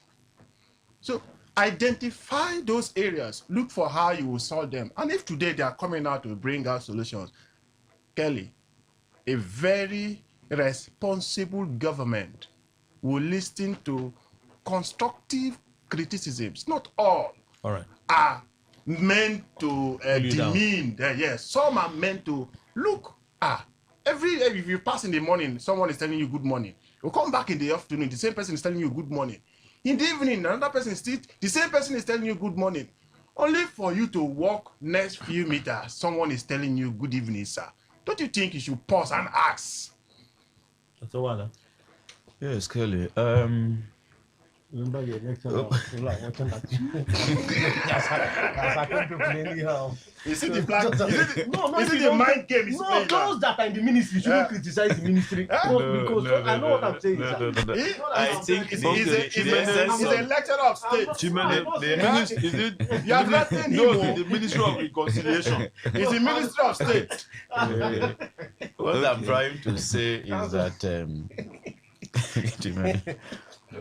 what is the essence of having opposition in a state? When I mean a state, in a country, it's not to check, on the other hand, the excesses of those in power, those in authority, engage them, so that at the end of it, certain policies can be refined to meet up with the needs of the common people in the society. That is how I feel. That we almost always agree whether things are working well or not working well. Nobody seems to, point out where errors are being made. And I think that is what the oppositions are doing. So it's quite surprising that when they speak, government fails to listen. Not only just listen, they turn it to be a kind of a political strategy of trying to run the government down. So how can that government learn? Supposing people are not talking, then what then happens? So my appeal is to the government that they should shift their attention from always looking down on the suggestions of the constructive criticism engagement from the oppositions and look in what they are actually emphasizing on. They're also part of the people. Okay. They're also being affected when government rules well or fail to govern well. They are part of the country, so they should. Why do we then talk about freedom of speech or freedom of expression if our expression cannot be towards what is going wrong, to point it out, not only point, also making suggestions? But if their focus has been always shifting blame, then here is where we can now say, why is the opposition always not seeing something good? But now that they have also shifted from pointing out and then at least suggesting ways forward, better alternative, the government should listen. Mr. Williams. You see, Kelly, one major issue, government in power, not just government of Tinubu, successive government. Somebody's regulating me here. One major issue they have is that 98% of people who find themselves in government do not have alternative address. Everything about them is politics. I tell you something. This man that contested primary election under ADC with Atiku and Amechi, that is, I can't remember his name now, that they were reading his profile. He has been managing director. He has built empire. He's from Borno State. I can't remember his name now. Did you see that after the primaries of the ADC? ADC, him, Amechi, and Atiku. Okay. I can't remember his name now. Do you know that after the primaries, the man quietly went back to his business? This idea of I don't agree, heaven will fall, because he knows that with or without politics, he's doing well. When you talk of advising the government of the day, I remember during Obasanjo's time, Obasanjo created an office called Special Advisor to the President on Inter-Party Affairs, which he gave to Chief Ume Uzeki at the time. Edwin Uzeki at the time. Do you know what that office was doing? That was where, I'm not saying Obasanjo did excellently, but during his time, there was this a reasonable level of harmonious relationship.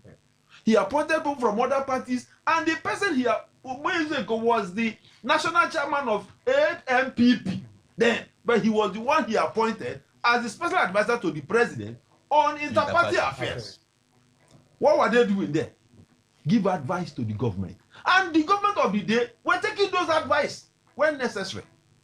But today, it is no matter how wonderful, no matter how brilliant your advice will be to the government, as long as it's coming from the opposition, it's targeted towards pulling down the opposition. That's what the government of the day will say. You know, Donald Duke, that's where you got this from. Donald Duke was busy saying on the issue of health, what should be done, what should be done. I remember here, when Donald Duke was governor, you see, you mustn't be excellent in everything. When Donald Duke was governor, 2006, I traveled to Budukato Ride. My brother, people from outside this country were in the ranch with me. Today, someone's dead. Today, nobody talks about it. In fact, as of 2006, they were building presidential lodge in the ranch just for president and the presidency for the all that. Even so what are we talking about? No matter how brilliant, and the same thing he replicated in Tinapa. I know when we had the MBA conference in Cross River, Kelly, it was wonderful. You see, the government must be open. I'm not just particular about President Tinubu's government. Whether government will come, they should be open for, constructive criticisms. It's not always, they want to pull us down, because nobody is an island. Nobody will say, I know it all.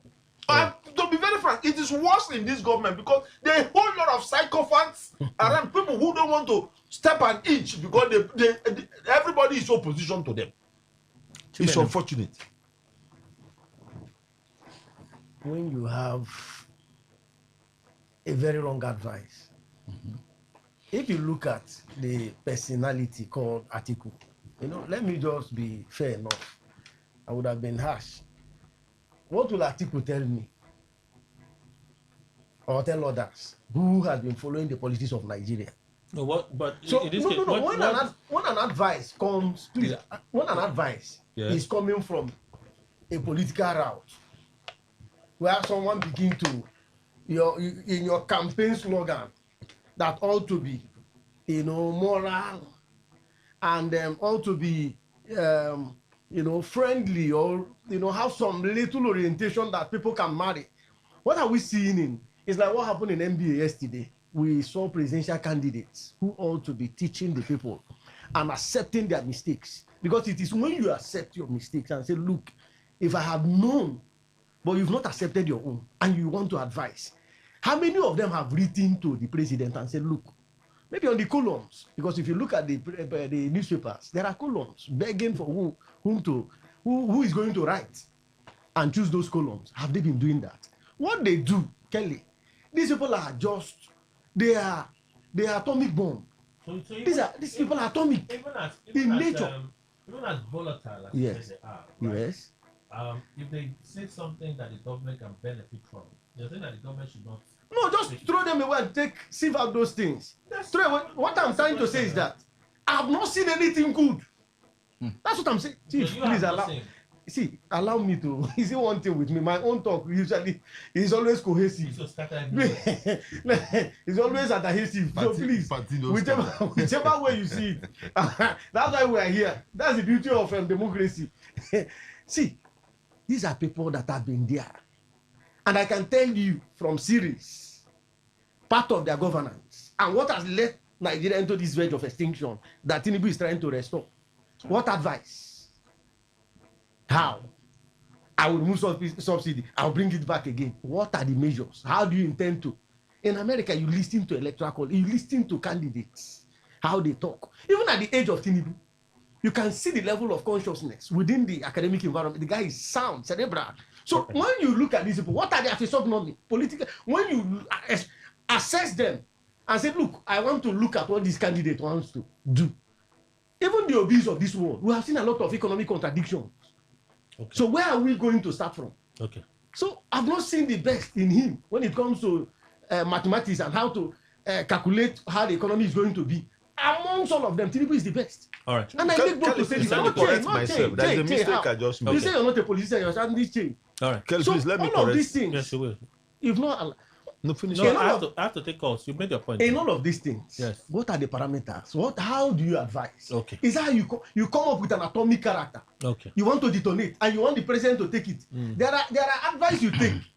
You throw the nation into you throw them into just confusion. a second. So please, I made a we don't mistake. intend to take an asylum in this country. Obasanjo Umewu Umezuoke was the AMPP national chairman.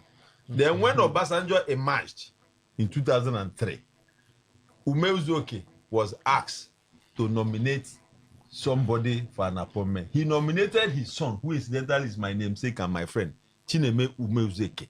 Okay. It was that boy that Obasanjo appointed as the special advisor to the president on interparty affairs, not Umezuoke himself. It's his son. All right. Yes. All right. Mr. Lukwesa. Kelly, no human knows it all. It's only God that knows it all. Whoever you may be, not even minding your position. Not every advice you would take. No human. But one thing also that is very apparent is that no human is the devil himself. You have a measure of good and bad in you. Even those that are condemned, if you go there and see those that are condemned in prison or whatever, they call them correction centers, or you now stay on your own, ask them certain things. Some advice they will give you will be very relevant to your cause. Can also kill you too. So, once opposition members, because they happen to be in the opposition, and the advice they are churning out, you think they are very devilish, only your own. No human is elected because he's the most intelligent. No, nobody. So, there are good advice, which government also, sometimes the pride in Nigerian leadership is what will make them, even if when they hear the right one that opposition members have given, they will keep quiet, give them a blank check, and then use those things they have mentioned. But if it were where people's minds are refined and where, I don't know, the democracy they always latch on, which does not exist in Nigeria. See, if it were in, I don't want to say Sena because we are not in Sen here, in well-developed or managed countries, they will even look at that thing and say, okay, we heard this particular opposition member say this and that. We thank him for that. We thank him for that, but we are going to see how we can do it because they have notified themselves that you are on point. So government is always doing whatever they want because that's the way they have chosen for Nigerian politics. All right, let's take your reactions. Yeah, 0810951091. You have 60 seconds, please. Good morning. Today 95.1. Welcome. Please go on.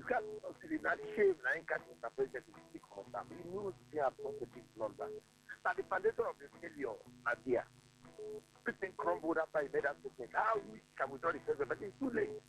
We have caused a lot of damage to Nigeria. He will face the warrant of that. He must be voted out. The only way with Nigeria to punish him back because of the way he's punishing us is to let him go. If it's not easy from them, they saw it. Everybody knows that the foundation of the man is from there. Someone said you have a 600 addition of the cement. It is there. That's another thing. That this thing have caused many students. Listen, this foundation of thing have caused young people to marry. Because, listen, everything they list in that marriage is even not because of something. But the risk have gone up like 500 times inflation. Please, Mr. President, is a failure. You should please leave us and let us go. You can't go take us back to Ghana. All right. Take us back to where we're coming from. Thank you. Good morning. Today 95.1. Welcome. Hello, good morning, Kelly. This is George from Audible. George, please go on. Good morning. My brother, good morning. If you're not, you won't be against us. Please, Kelly, I want to look at the statement of Ndume to Atiku Abubakar. I think that man is Lenduma is 100% correct. Atiku should concentrate on how to win his election, which I know is going to lose. At least Atiku cannot bring anything to the table of Nigeria. So let him stop talking about the certificate, no certificate. I think they did that during Buhari time at the end of the what happened. So he should talk of what he will do to the country and not to be every time he be stopping Tinubu, a very good man who elected to represent and who is doing very well in Nigeria. Thank you, Kelly. George from Origi. George, thank you. Good morning to the 95.1. Welcome. Hello. Mr. Kelly, good morning. Morning, sir. Good morning.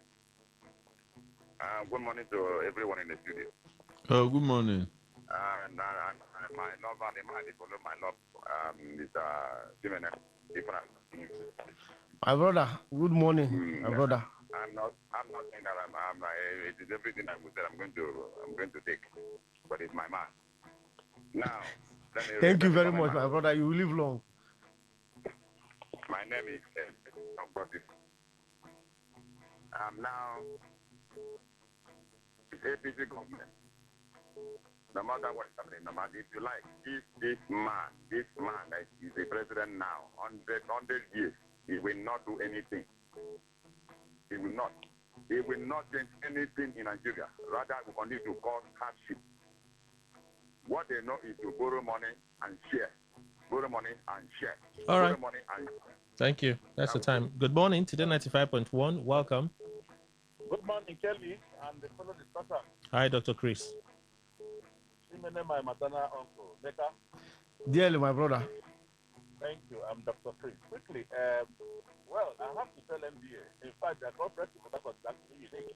But this conference cannot be complete without Yerishi coming to make presentation. So Yerishi has to come and make a presentation and put something straight.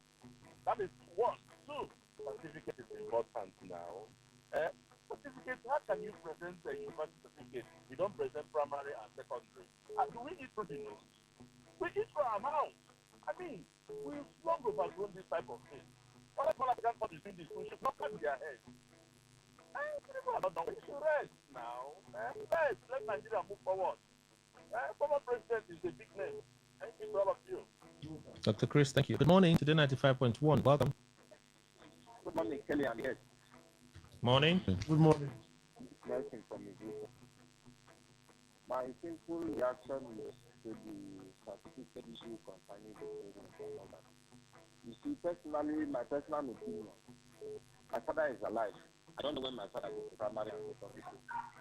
But if there is an allegation, me personally today, I will not start to swear as if I was there. The way people are defending, that tomorrow the team now come out to be forced, but you don't have it. Let us see. That is one personal opinion, because sometimes they will say he climbed there. I think I went to Oron Maritime Academy. There are some people I interact with there from the north. How did they get there? They say they call them from the farm. And when they manage to pass out from there, somebody will take the ticket. All right. Let us wait until everything is over. Thank you. Good morning to the 95.1. Welcome. Yes, a very good morning to you, Kelly, and others in the house. Good morning. Yes, before I take my position, please, always allow Guy Matt to bring to my disposal his words of wisdom, please, whenever you are in the studio. Hello, good morning to the 95.1. Welcome. Bro, Kelly. Mr. Collins. Yes, I'm calling from you, the most beautiful place in Port Harcourt. Jimenez, I greet you, sir. My brother, I greet you. I greet you. You're a good man. We love you from you here. The attitude that is giving to our president is a very good advice. You should take advice. The 12 subsidy money, we are not benefiting anything from it. The poverty in the land is too much. The suffering on the road is too much. I don't know what they are doing there. Keep borrowing, we are not seeing anything. The lawyers should speak about the constitution of this country. When we are not doing well, they should speak. All the things they tell us, speak English. I like the way I'm making them follow Showore. Jimele, come to the people love you. Come to Labour Party. God bless you. Good morning, 395.1. Welcome. Hello, good morning, Oga Kerry. Good morning. Hello? Akonuche, we can hear you. Please go on. Good brother over there. Good morning, you all. Atiku calling for it is a welcome development. Do you know that time has come for we to make this country a better place. And I believe also that Chimele had no primary certificate, who she knew that I know him very well. In Roma Para, he had his certificate, the primary certificate. I'm also a witness. And now, the second side of it, Nigeria is not a republic of banana republic. So the time has come for we to make things right, so that other countries will also see us as a serious country. If our constitution states a thing concerning certificate, primary certificate, what will stop us not to issue it? What will stop us not to attend and look onto it very well, the way other countries do their own thing? All right, Koneche, thank you. Good morning to the 95.1. Welcome. Yeah, I can tell you. Atiku said Tinubu stood in Eagle Square and pronounced that subsidy is gone. For the update time, I asked Atiku and his likes who hold this ignoble point of view. That statement, why the subsidy was gone, was the subsidy not already gone before President Tinubu swearing in on May 29 and thought scheduled to commence from June 2nd, and so was why there was even no subsidy in the budget of that year, which necessitated that statement. I just cannot wrap my head around either the ignorance or anguish, which I seriously believe is responsible for the misconception by Atiku and his likes who hold this kind of view tenaciously and deny the naked truth that it was actually President Buhari who removed the subsidy because he signed into law the amended act or repealed act by Senator Ahmed Lawal-led National Assembly. So it would not have been removed by mere proclamation. So I wonder what these people hastily blame Tinubu for this when the consequences have come upon him because the person who removed the subsidy did not set anything on ground before removing the subsidy. If this type of subsidy removal had been very, very progressive, they would have been appraising Buhari instead of Tinubu now. Good morning to the 95.1. Welcome. Final call. Frank, welcome. Yeah, I greet all your guests in the studio. Let me look at the position of Ali Ndume. I think I agree with Ali Ndume this morning. What I started from opposition parties for them to tell Nigeria what they would do different. Not every blessed day they will come out to talk about issue of certificate, issue of hunger, issue of drugs. No, that is not what Nigeria wants to hear. Let them convince Nigeria that they will do better than Tinubu. Let them say Tinubu has failed. Then they should convince Nigeria. Not every day they will wake up and be talking about Tinubu is a corrupt man, this and that. If they continue like that, APC will continue to tell Nigeria what they will do, and at the end of the day, Nigeria will win the election. After they will say they're Ricky. They should tell Nigeria what to do. Take care. God bless you. Thank you so much, Frank. I wish we could take some more calls, but let's turn our attention to the other channels. On X this morning, Nnamdi Obi, big lie. We are supposed to know who our president really is. Why are you people shielding him from us? Let him come and answer those questions. Valid advice, Ndume to opposition, stop dwelling on Tinubu certificates. Sell your ideas to Nigerians. Nnamdi Obi, you're not having it. Well, thank you for your contribution. Let's flip to Facebook. Quickly do one or two on Facebook. Sorry, this should be this one. Okay, opinion poll. Peter Opongeti. It's a valid opinion. Opposition candidates should offer Nigeria good alternative ideas that is better than where we are now. Previously, he said he was going to remove subsidy. Now he's saying he will bring back the subsidy. And I believe if he's given the opportunity, he will be more confused. Comrade Kabari, on Tinubu certificate saga, we will dwell. Okay. Sam Ikeri, at this point, every candidate has the right to scrutinize its opponent, especially when your opponent is riddled with questionable past. A fair contest requires sincerity and equality in every step. However, candidates are beginning to reel out their ideas and rigorous campaign will soon begin, but there should be no cover-up for candidates with questionable certificates. Skip Bro, sometimes I don't understand in Ndume. President Tinubu should defend the certificates to avoid unnecessary news. Lorenzo Delight, the views of Ndume is a valid one. Dwelling on Tinubu's certificate would win election for them. Let their ideas and ways of achieving them give you the vote. Obi or Chu, they can dwell on both, Mr. Ndume. They can dwell on both, Mr. Ndume. Can you employ someone for an important position without knowing their background and competence? George, Ovie, this is Owavie Nike. Okay, George from Remewo. Okay, Odegu. Ndume told the opposition, stop dwelling on Tinubu certificates. Sell your ideas to Nigerians. It's really disheartening that this statement is coming from Senator Ndume. Before anyone is considered or appointment to any office, there are criteria, and the certificate is one of them. It ensures basic knowledge and competence. For me, Ndume is speaking out of ignorance and for political reasons. Otuko, The obvious decline and mismanagement of our economy as a nation should, as a matter of seriousness, trickle down to basic understanding of elementary studies. The lack of these certificates by Mr. Tinubu is revealed the gross failure and ineptitude. Basic education is important for Christ's sake. Justice Iwoke, imagine a lecturer teaching students without a certificate. Ndume should close. Okay, let's stop there. Kufre Okore, but we should know who is leading us today, whether conscious or unconscious. People still attribute Nigerian failing economy to the president, who is assumed to be a drug baron and a man without a certificate. So let him come clean and in our language about. Okay, I think I've tried.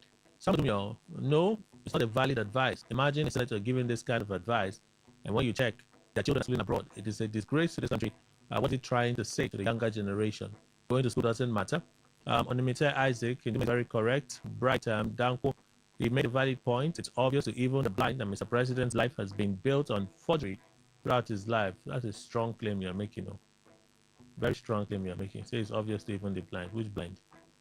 The presidential candidate should focus more on how to sell and market their manifestos to Nigerians. A lot has to be.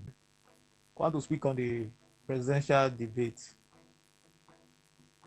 Man, I enjoyed myself with what these candidates are saying. I just enjoy myself. In fact, I love the heated debate and everything. But I want to ask, where is APC in the midst of all this? Why are they not here? Even if President Tinubu could not come as usual, he should have sent someone to represent him. They should have tell Nigeria what they would do or what they have done, that we should vote for them. Why are they not here? Well, listening to all the candidates, what I'm appealing to INEC is allow our votes to count so that we'll make our decisions and we'll choose who will govern us, because we suffer the law in the hands of the APC. Thank you, and God bless you. Good morning, Mr. Kelly and the big bros in the house. My name is Tony Chinoso from Port Harcourt. I concur with Senator Alain Dume. The presidential candidates of various political parties for 2027 presidential elections should focus more on their policies and how they put things right. Not frivolities, not about President Tinubu's academic qualification. Put me right, that is part of political guidelines. Yes, it's part of it.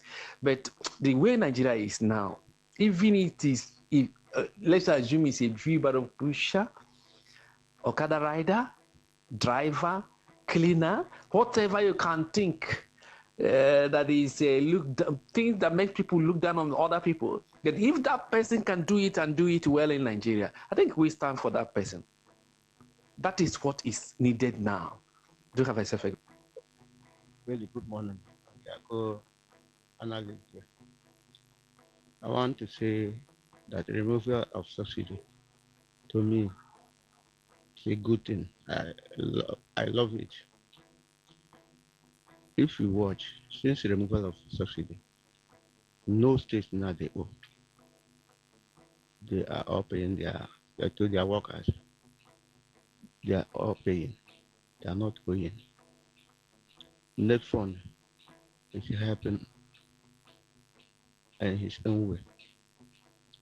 Road construction of roads everywhere in the whole state. We all are seeing it. So that is the important. We only talk about the effect. We never talk about the gain. So the gain is that we are now working as a state. It's a good plan. Thank you. Good morning, Kale and the great panelists. The fuel subsidy removal will continue to stay, and there is no need to remove it. It has gone for good. But the application of it is the problem that we are suffering all of this. And Obi's idea of applying the subsidy removal proceeds on healthcare and education, I don't go there. I don't agree with that.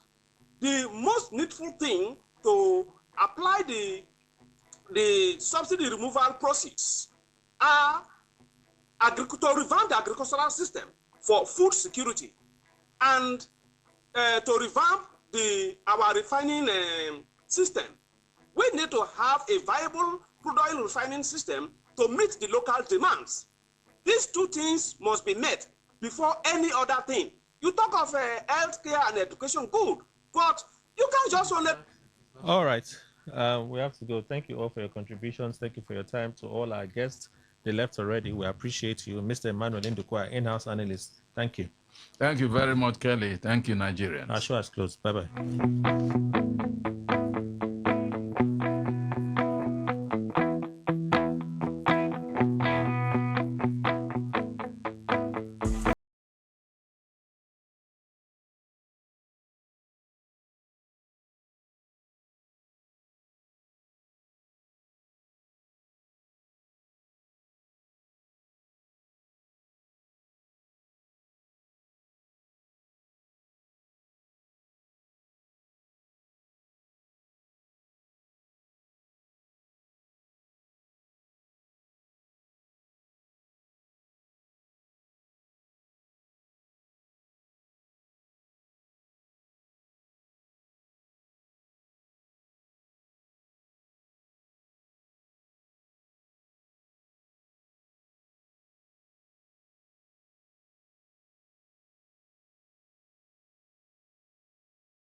Where news meets insight, sports meets passion, and entertainment meets excellence.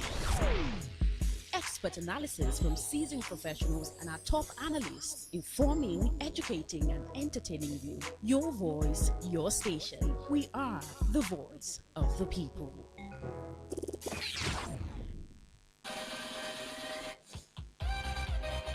Get ready to turn up the volume and dive into the heartbeat of entertainment. From the hottest celebrity gist to trending music, movie buzz, viral moments, and behind-the-scenes drama. This is where the fun never stops.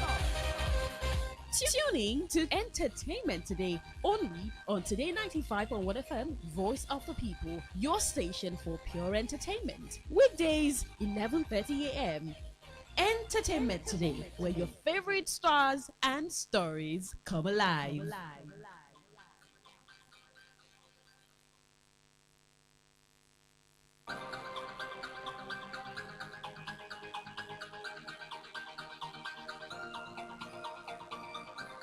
My favorite TV show of all time is an impossible question because it depends when you ask me. The first thing that comes to my mind right now is Severance, and that's based on how upset I was when an episode would end and I had to wait for a week. I was like sitting here trying to think about who I knew and who I could call to get the next episode. I love Task, and I love Succession, and I love Seinfeld, and I love SNL, and I loved $6 Million Man, and I loved Charlie's Angels as a kid, Yellowstone, The Pit, Slow Horses, The Agency, Schitt's Creek during the pandemic.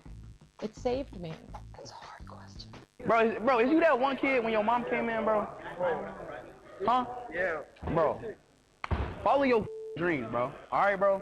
Real talk, bro. All right, bro? I was in the same situation as you.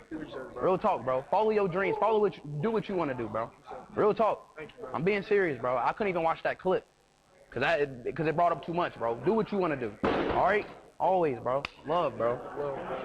Like real bro. Do what you want to do, bro. Because, I've been in that predicament. I know how it is, bro. But remember, you got yourself, bro. All right? And you got God. That's it. God and you. That's all you need. Swear to God. Can you put an autograph for me, please? Yes, ladies and gentlemen, that was, the first clip, of course, Mariska Hargitay of Law and Order SVU, telling us her favorite shows. And some of those shows are actually some of my favorite shows. Seinfeld, what's that thing now? Charlie's Angels, the old one. Yes, I loved that one. After that, of course, you heard I Show Speed, and he was basically giving big ups to a fellow streamer, that's Nitro Camden, and was telling him he was in the same predicament after watching the now viral clip of Camden's mother repeatedly hitting him, then kicking him out of her home. And you heard him say, follow your dreams, bro. You got yourself and you've got God. On that rather motivational note, yes, welcome to Entertainment Today. Welcome back. I'm Dawn Wilson. I'm Queen Chima. Now on Entertainment Today, on the foreign scene where Simon Cowell will miss several weeks of filming America's Got Talent.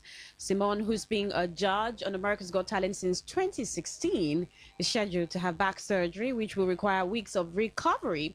The procedures come 6 years after Simon broke his back during an e-bike accident. Entertainment Tonight has learned that producers are lining up guest judges to temporarily take his place. Doctors have said he will return in short notice after the surgery. They are putting up a lineup, already existing lineup, and also celebrity lineups to standing as Simon goes through surgery and as he comes back. We wish him all the best, quick recovery and successful surgery. Indeed. Hopefully he makes it back to give us those weird looks he usually gives to contestants on that. It's not such a cringe show, but But sometimes you see some people embarrassing themselves and you be like, "Chai, God, now wow, nobody told you." Yeah, sometimes I think those embarrassments, some of them are pretty much arranged so to make the show interesting. Okay. Like, we know you can't sing, just come and do rubbish, or we know you will not do anything interesting or any show or show of talent that would be amazing. Just come do rubbish and let's celebrate and get people laughing. All right. Yes. Speaking of getting audience reaction, like laughing and all of that, don't forget we can get your reactions when you send your messages to 0701 9339 962. That's for messages, text messages, and WhatsApp 0701 9339 962. You can also give us your reactions on Facebook, Today95.1 FM. That's Today95.1 FM. We actually have a post up there and running about Funke Akindele and Ogogo's death, so you might want to check that out. But anyway, we'll get to that in a minute. Let's get into some hot topics. No, that's just me bringing out my inner Wendy Williams. Yes, apparently Wendy Williams documentary series Clap If You Care from the host's longtime TV producer picked up at Peacock. So Peacock is digging into the well-mined world of former radio host and TV talk show star Wendy Williams, greenlighting the 3-part documentary Clap If You Care, the Wendy Williams Show, which is a working title to air in 2027. Williams is not involved in the new docu-series, but her former producer is spearheading the project. As part of its announcement, Peacock confirmed that long-running The Wendy Williams Show executive producer Suzanne Bass, who ran that syndicated strip for 13 seasons, will also executive produce the documentary. Queen, how you doing? That's what she usually says. Fine. All right. How to lose. Well, Paramount is ready to tell you in 2026 how to lose a guy in 10 days. So keep your fingers crossed. How to Lose a Guy in 10 Days sequel is in the works at Paramount, with original star Kate Hudson attached to produce the project. Variety can report exclusively. Now, development on the sequel is in early stages, with the cast and several key creative roles yet to be selected, according to a source close to the project. Now, the intention of the filmmakers and the studio is to have Hudson and her co-star from the original Matthew McConaughey reprise their roles. The project is currently seeking a screenwriter, so casting would depend on the take. Now, Stacey Shea is also on board to produce alongside Hudson through her Shiny Penny banner. She's extensive list of producer credits include Pulp Fiction, Eric Brockovich, Vanilla Sky, and Django Unchained. Well, I think I didn't watch the first one. I think it was produced in the 90s. Now there's a 2026 a sequel, How to Lose a Guy in 10 Days. I think a lot of people. You should go watch it. Yeah. Because the one in the 90s. Because that movie was about for her, write an article about how to lose a man in 10 days, and for him, a bet about how to make a woman stay. So it was hilarious. It was good. I can't wait for the sequel. I'll try looking for it. It will be a romantic twist, so that when the sequel comes out, it'll be a nice continuation. Yes, for those of you that love rom-coms and all of that. I'm a rom-com kind of girl. So speaking of romance, Taylor Swift Rock On Massive Ring steals show. That's according to TMZ. So she's finally been outshined. Of course, she did that to herself. Taylor Swift gave a great Grammy Museum performance on Tuesday night, but her massive wedding ring from Travis Kelce stole the show. And you can see it for yourself, because all 7 minutes and 50 seconds of her show have finally been released for the masses. So she played a mashup of I Knew It, I Knew You, and All Too Well on her Trusty Era's tour piano.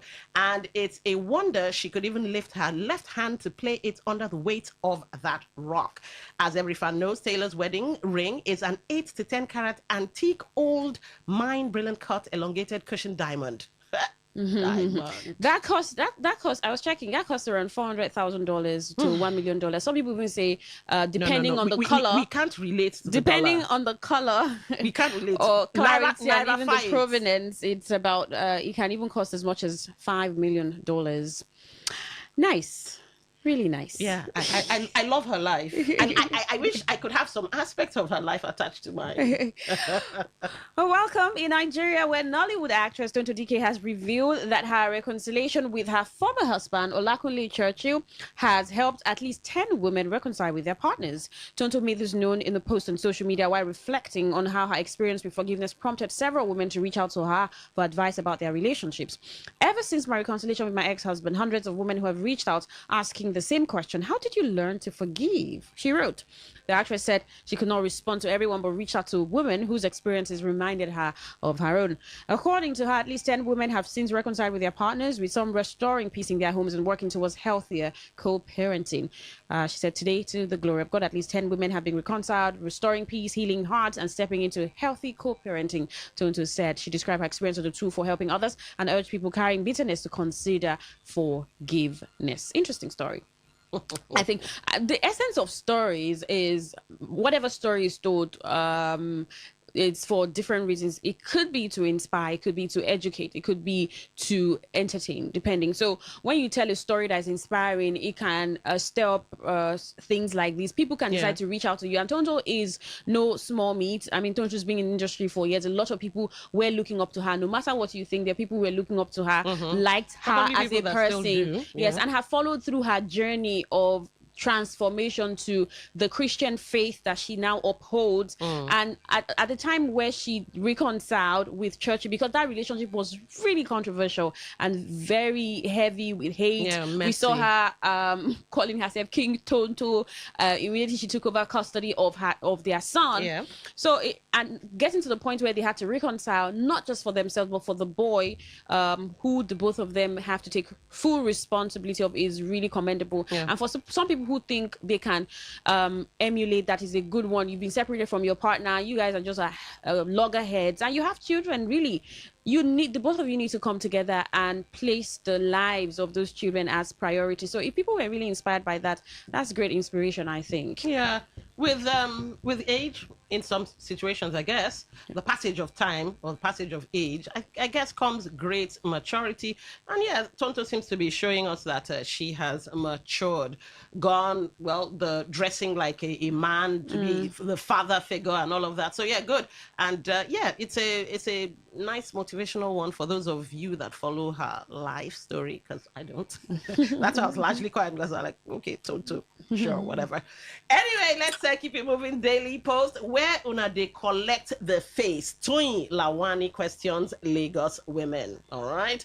Celebrity fashion designer Toyin Lawani has questioned the similar facial features she says she has noticed among some Lagos women, asking where they get the faces from. Toyin raised the issue in a video shared online where she pointed to the growing trend of women having similar features, particularly long jaws and plump lips. She said the change has become noticeable among women she described as Lagos baddies. There's something going on in Lagos. Everybody is starting to look alike. I see you today, next day, long jaw. Okay. Where they collect the face, Toyin asked. She further described the trend as one where many women now appear to have similar facial features. All the Lagos baddies are just looking alike. Long jaw and plump lips, she added. Well, for the long jaws, I guess maybe some of them want to look like horses. I'm sorry, I didn't say that. Pardon me. How would you want to look like a horse? But this craze, first of all, BBLs, then liposuction, and now God knows what women are now doing to their faces. And nobody's thinking about, down the line, when gravity and Mother Nature will definitely have some kind of effect on the aesthetics we're now doing to ourselves. But anyway, to each his own. I'm not body shaming anybody. You want to look like a horse? Why not? I'm kidding. I think I really agree with the fashion designer, because you see like 3, 4, 5 female celebrities, and you see the jaw really elongated, and then the nose, there's also done a lot to the nose, and filling of the lips, raising of the eyes, and all of those sorts. So it just gives this similar look and sort of distorts the idea of a uniqueness. You know how everyone is created in your features and everything, but these days people are saying whatever you don't like in your body, adjust it, make the adjustments. As you're making the adjustments, do well to inquire, to make research of how much that would affect you in years to come. If you think, okay, I'm ready to deal with whatever, right, you go on, because I know that obviously there are documentations that go with this. People agree to the terms and the conditions, or whatever risks come out of whatever surgery, right? So if that's the path you want to take, Say gym is hard. You don't get it when you go to the gym. It's hard. Must you gym? If you're the lazy type, no need to go. I saw there's some facial exercises you can do. Like maybe if you're getting wrinkles on your face, right? There's some facial exercises you can do to give your face that kind of shape and help exercise the muscles in your face and everything. And I was just thinking about how people don't want to go through this stress. Like, how long is it going to take me before my face corrects, right? But food. Yeah. There's a lady who is, I think she's in her 60s or 70s, and I'm like, it's a lie. Because she looks 40. Yeah. And she tells you, she's taking chia seeds, flax seeds, pumpkin seeds, and, basically she's eating healthy. Sometimes it's also genetic. Some people look young because that's just how it runs in their family. So you see someone who's telling that they're in their 40s or 50s, and you're like, how? Why? Right? But you cannot also take away healthy lifestyle. Like the professionals will tell you, just staying healthy. You would know, they tell you this is not good for your health. Don't take this. Don't consume this. Reduce. You take water, exercise. All of this just helps keeping you fit. And fit does not always mean size, because you could actually not be plump or big, but you're not fit, so it doesn't always mean size. Well, 14 housemates are currently at risk of eviction from the Big Brother Naija show Yasef House this week. We had nominations took place on Monday evening, shortly after Chim Sum was crowned head of house for week 5 and secured immunity from this week's eviction. This marks the second time Chim Sum has won the head of house title, having also emerged as the first head of house of the season. It's a game of luck, strategy, brilliance, and everything. So anything that comes with it. Good luck to Chim Som. When I heard his name, I was watching, I think for about 20 minutes, my eyes was glued on the screen, the Big Brother show. Then I was hearing Chim Som. I said, not Chisom, but Chim Som. So now he's second time head of house. Congratulations to him. Some people say it's a game of strategy. Some say luck. Some say brilliance. Some say whatever happens. And would look forward to who bags that million or the millions of naira this year. Congratulations to him. All right, so let's get into the meat of the show, where we get to banter about stuff. And of course, Funke Akindele is the topic for banter. But before we get into that, remember, you can send your messages. Apparently, there seems to be something wrong with our Facebook portal, so I didn't see anything up there. But you can send messages to 0701 9339 962. That's 0701 9339 962. You can also send text messages, WhatsApp messages rather. Funke Akindele faces backlash for celebrating 49th birthday hours after Ogogo's death. All right, so Nigerian filmmaker Funke Akindele has been criticized for celebrating her birthday hours after actor Ogogo's death. Daily Post reports that Ogogo died on Sunday, August 24th, 2026, after a prolonged battle with cancer. Ogogo was buried on Monday, that's yesterday, August 24, according to Islamic burial rites. Akindele, who had earlier mourned Ogogo's passing on her Instagram story on Sunday, however, shared new pictures of herself on Monday to celebrate her 49th birthday. Reacting to the celebration in the comment section, many Nigerians blasted her for being insensitive, while many reminded her of Ogogo's impact on her career. Some criticized her for not postponing the celebration. Ola_Kish wrote, Auntie Funke, shame on you. We are mourning the death of Ogogo, and you they post about your birthday. Or this is not fair. Somebody with 75 wrote, wrong timing, Auntie Funke, very wrong timing. And he was one of your bosses at the Odofa caucus. When they organized that public prayer for the late Mr. Ogogo the other day, I said there was so much fake love and pretense in the industry. This is just another example. It is well with also. All right, ladies and gentlemen, slow your roll. You see the circle of life? Well, some go, some come, some go, some come, some go, circle of life. Now, maybe Funke Akindele decided to celebrate it in an understated way because, like it or not, yes, the unfortunate incident has happened, but August 24th is her birthday. So if she could celebrate it as understated as she could by just, posting a picture that, thank God, another year around the sun, should we be doing, is it social media police we now are? I'm not really sure what's going on with us.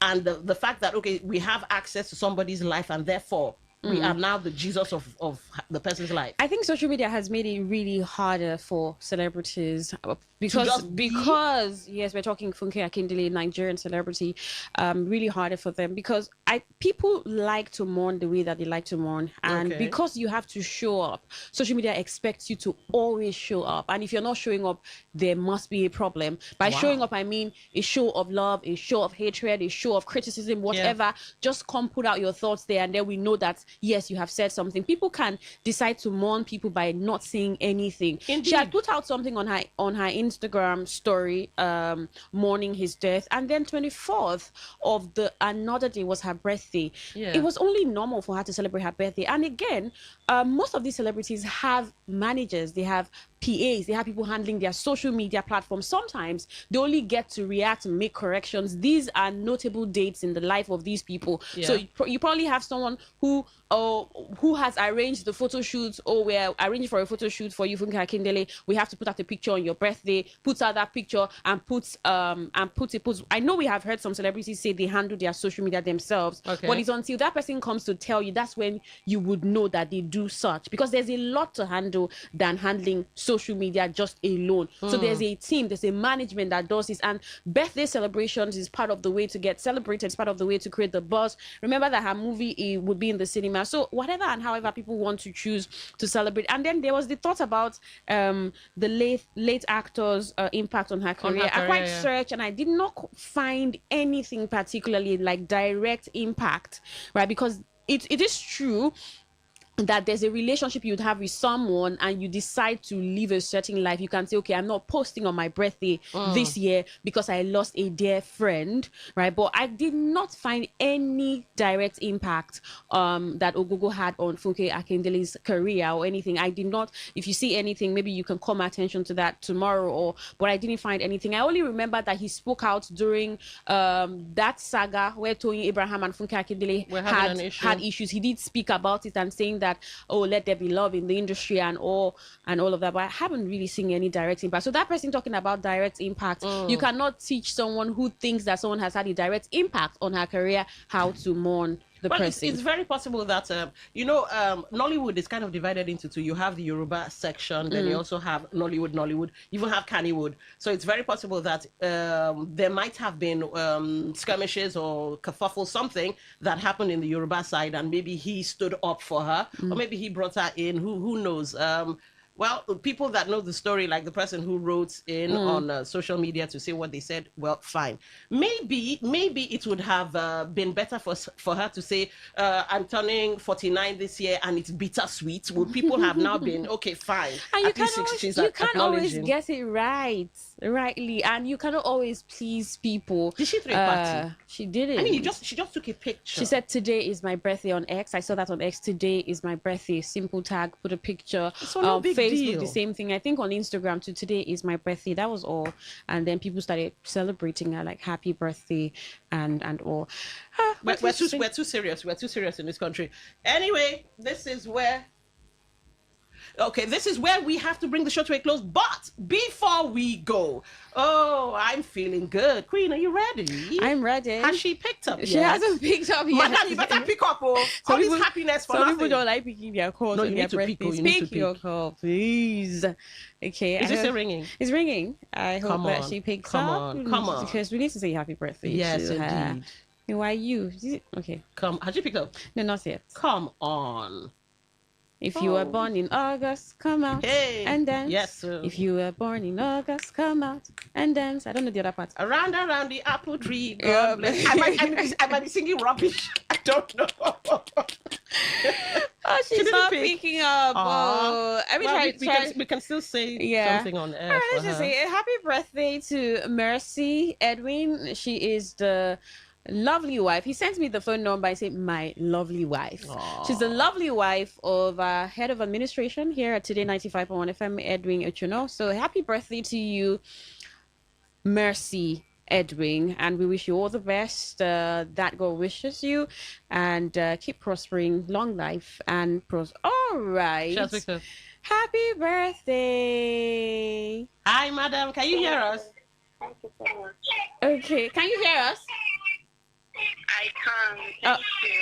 Okay, happy birthday. You're live on Today 95.1 FM, and your lovely husband, Edwin, Mr. Edwin Ochono, said we say happy birthday to you. You're live on Today 95.1 FM on the entertainment show.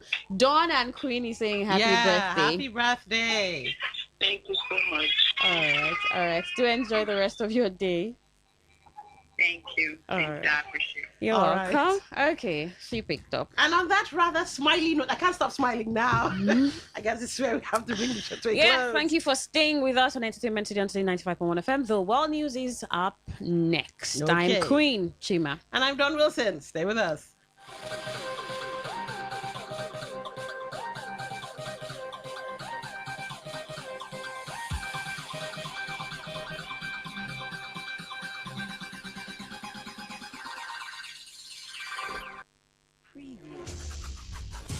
You're about to listen to 5.1.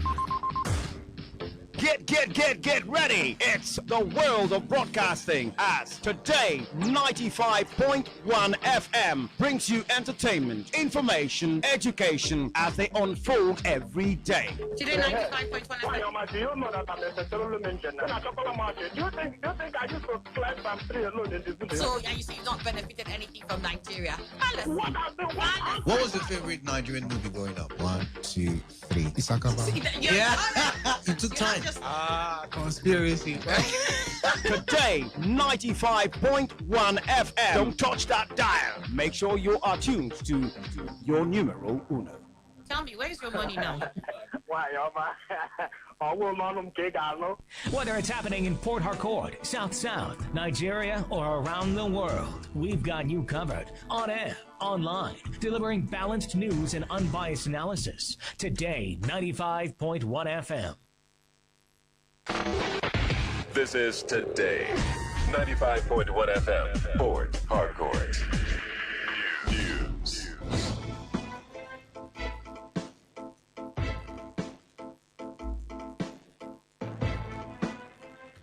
Good afternoon. This is the World News on your Premium Talk Radio, Today 95.1 FM. I'm Dawn Wilson. This afternoon in the headlines, APC denies withdrawing 2027 Presidential Campaign Council list. RSUTH commences emergency response training program to improve patient survival. And on the foreign scene, United Nations Secretary General warns world's most powerful nations of declining global shift amid ongoing tensions in the Middle East. Details in a moment. Stay with us. Welcome back, and now the news in detail. The All Progressives Congress, APC, has dismissed reports that it has withdrawn its list of members of the 2027 Presidential Campaign Council, describing the reports as rumors. The National Publicity Secretary of the party, Felix Morka, made the clarification in an interview on Tuesday, noting that the APC had not withdrawn the list. Morka said that any decision to alter its composition would be formally communicated by the party, while stressing that the party would make an official announcement if there were any changes to the campaign council. The clarification comes amid increased political activities ahead of the 2027 general elections as political parties intensify preparations and strengthen their campaign structures. The Minister of Works, David Umahi, has announced plans to inspect the deteriorating Benin-Asaba Road today, following protests, complaints, and severe gridlock on the federal highway. Umahi made this known during the flag-off of the dualization of the Ibadan-Ijebu-Ode road, saying he will meet with independent engineers, the concessionaire handling the project, and the Edo State government to find a solution to the worsening condition of the road. He said the poor state of the road was linked to the federal government's concession arrangement with the private sector and alleged that the concessionaire removed more than 30 kilometers of asphalt from the road without completing the rehabilitation work.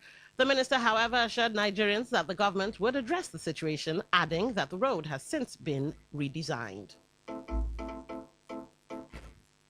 River State Governor Similai Fubara has felicitated Muslim faithful in the state and across Nigeria on the occasion of Eid al-Maulud, marking the birth of Prophet Muhammad. In a goodwill message issued by his chief press secretary, Onwuka Nzeshi, the governor urged Muslims to reflect on the virtues of peace, compassion, tolerance, selflessness, and service to humanity. Fubara said these values, which were upheld by Prophet Muhammad, could promote harmony and positive change in the society. The governor also prayed for good health, prosperity, and continued peace in River State and Nigeria. He said River State's diversity remains a source of strength, stressing the importance of unity among Christians, Muslims, and people of other faiths. Fubara further assured residents that his administration remains committed to ensuring peace, security, and equal opportunities for all, regardless of religion or ethnic background. The River State University Teaching Hospital, RSUTH, has flagged off a training program on basic life support, BLS, and advanced cardiovascular life support, ACLS, to strengthen emergency response and improve the chances of survival for patients. The Chief Medical Director of RSUTH, Professor Chizindu Aleko, who spoke during the flag-off ceremony, said emergencies such as cardiac arrest and breathing failure require immediate and decisive action, noting that the difference between tragedy and survival could depend on whether someone nearby knows what to do. Professor Aleko said basic life support, BLS, and advanced cardiovascular life support, ACLS, are not just clinical courses, but life-saving competencies that transform knowledge into confidence and decisive action, while stressing that the hospital has a responsibility to set the standard for emergency preparedness, highlighting that training and retraining must become part of the hospital's culture. Let's take a listen to what was said. The difference between tragedy and survival may be determined by whether someone, even at the morgue, knows what to do and is prepared to do it. That is the significance of what we are commencing today. BLS and ACLS are not just clinical courses, they are life-saving competencies. They transform knowledge into confidence, confidence into decisive action, and decisive action into the possibility of another heartbeat, another breath, another chance at life. The CMD said the first batch of the training has 50 participants, comprising doctors and nurses from the accident and emergency, cardiology and anesthesia units, with more healthcare workers expected to benefit as the program progresses. He urged staff to take advantage of the opportunity, noting that the true measure of the training would be the number of lives saved when emergencies occur. 50 participants at the first group. Entire training is 100% sponsored by the hospital. For those 50 participants, they will also be trained in line with the American Heart Association training guideline. Of course, trained also by a board certified emergency medicine physician, American board certified, and they will also be certificated and documented under the American Heart Association trainer training program. Performing the official flag-off, the Permanent Secretary, River State Ministry of Health, Dr. Vincent Nwachukwu, stressed the importance of having resuscitation skills, noting that emergencies can happen anywhere and at any time. He narrated how someone was saved on a moving aircraft because someone on board had knowledge of resuscitation, using the incident to emphasize why everyone should have basic knowledge of life-saving procedures. If we didn't have the knowledge of CPR, you can imagine the air hostess is not ordinary passenger, one of the air hostesses. While we are struggling to bring her back to life, the pilot let the cockpit and came out. They should divert this aircraft because he wanted the woman to survive. And when we tried to take a bit of history from her, we discovered she was 3 months pregnant. So you can imagine what would have happened. 2 lives would have gone if we didn't have this basic knowledge. Today FM's Odinakachi Celestine reports that the program, which was attended by consultants and other high-ranking medical professionals, is designed to equip participants with the skills needed to respond effectively to emergencies, with trainees expected to receive certificates at the end of the exercise. River State Commissioner for Education, Associate Professor Pt2 has charged the management, governing council, staff, and students of Ignatius Ajuru University of Education, IAUE, to embrace artificial intelligence as a tool for technological and societal development. Wago gave the charge during the inauguration of the Center for Artificial Intelligence at the University Auditorium, represented by the Permanent Secretary in the Ministry of Education, Dr. Mina Tele Ikuru.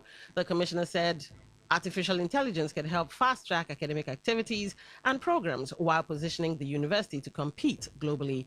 He commended the university under the leadership of Professor Okechukwu Onuchukwu for its digital and innovative transformation, particularly its focus on digital education. The commissioner stressed that artificial intelligence was not designed to replace human knowledge, but to complement the efforts of teachers and researchers in achieving technological breakthroughs. He, however, called for the provision of genuine AI tools for lecturers and students to promote interdisciplinary research and attract partnerships with governments, industries, and other organizations. Former President, Association of Law Students, River State University, Zeno Favor Nwogu, says the advent of artificial intelligence is a welcome development, but should not be abused. Speaking to Today FM's Magnus Wawa on the impact of artificial intelligence on labor in Nigeria shortly after an event in Port Harcourt, Favor Nwogu said the technology should be used in a manner that will still retain employees' services in workplaces. She argued that it will be wrong and illegal to sack an employee who had been on the job for long just because a technology popularly known as AI has been introduced in the system. Rather, such a worker should be trained on how to use it effectively to boost productivity. The former RSU Law Students Union leader, while acknowledging the importance of AI in society, reminded policymakers and stakeholders of the consequences of violating labor laws under any guise. Artificial intelligence is just a replication of who you actually are. It's actually doing what you can do. So for the senior citizens in society who may be startled by this new development, I would advise that you embrace it. You can still learn, you can still train, and even when you're employing or you're deploying these tools in your company, I don't advise you displace people. You're listening to the World News on Today 95.1 FM Voice of the People. After the break, more news and foreign stories. Stay with us.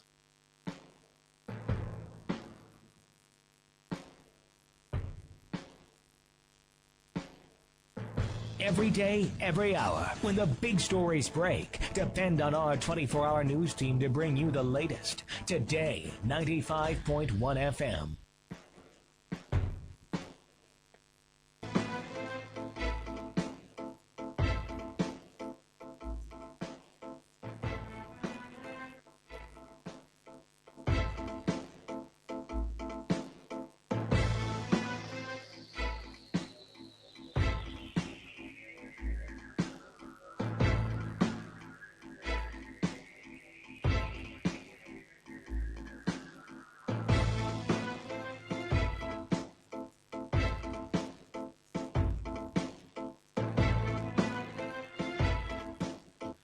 The councillor representing Rundele Ward 7 in Emohua Local Government Council, 10th Legislative Assembly, Emenike Wokama, has joined well-meaning stakeholders in the area in welcoming His Excellency Siminalayi Fubara and his entourage to the commissioning of Rundele and Abua Odua Link Road and Bridge.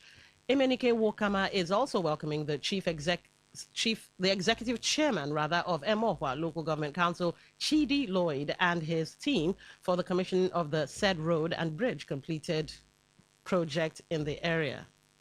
The councillor representing Rundele Ward 7, in a statement he personally signed, disclosed that the commissioning will be on Wednesday, August 26th, at 11 a.m. in Rundele community. Emenike Wokama also used the opportunity to thank the Minister of the Federal Capital Territory, Nyesom Wike, for doing everything possible to restore peace and unity in River State, which he said resulted to the development that is being experienced in the state.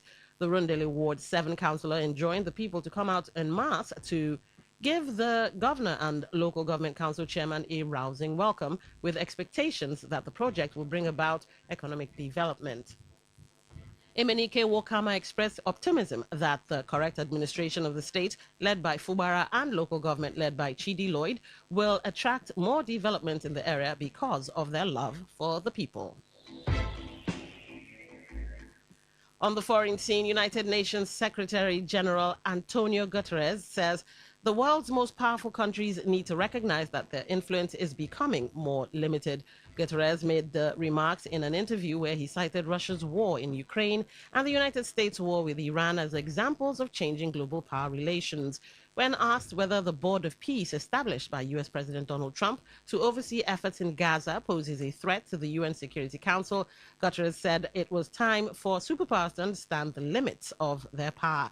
He said the influence and weight of different countries had changed, adding that this would inevitably affect the way global powers relate. Guterres further dismissed the idea that the United Nations needs to be alarmed concerning the situation in Gaza and the stalling peace process, noting that it is the responsibility of outside stakeholders, not the UN, to be troubled by the lack of progress.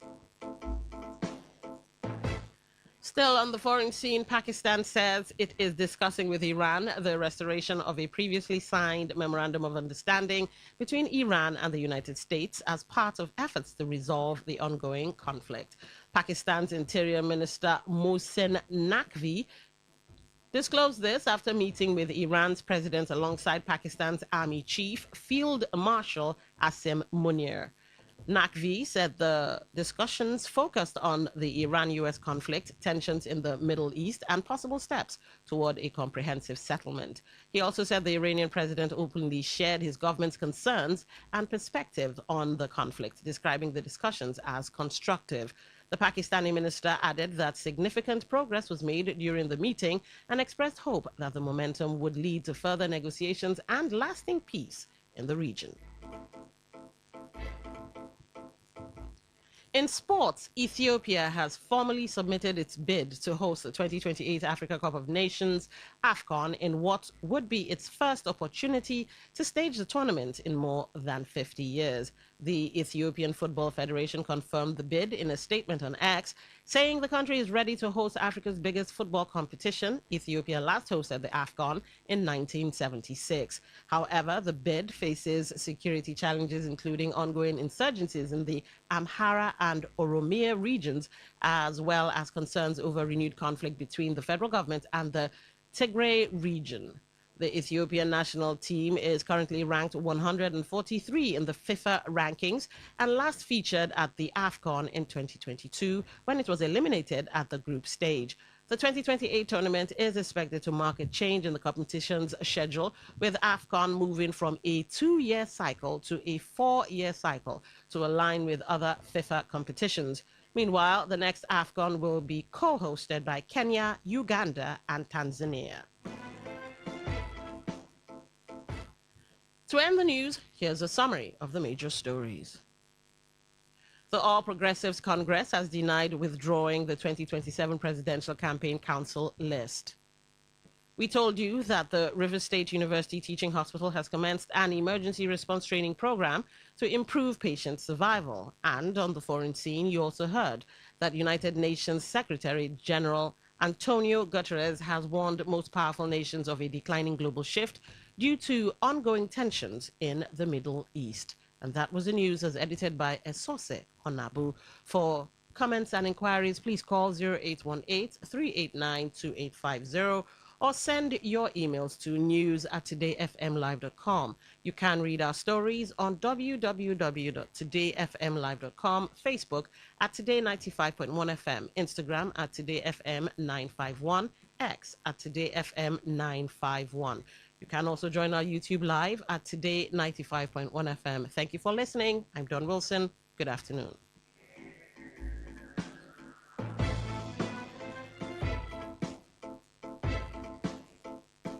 Today's news, today's entertainment, today's sports, today's issues. Today on Today 95.1 FM, Port Harcourt.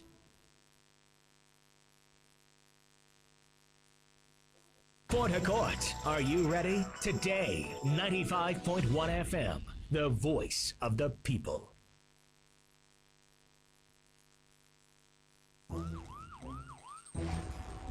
It all begins with breaking news. Now make no mistake, this is a difficult mission, and it will remain difficult for some time. Then it keeps trending. Events, issues, personalities, all struggling to gain attention.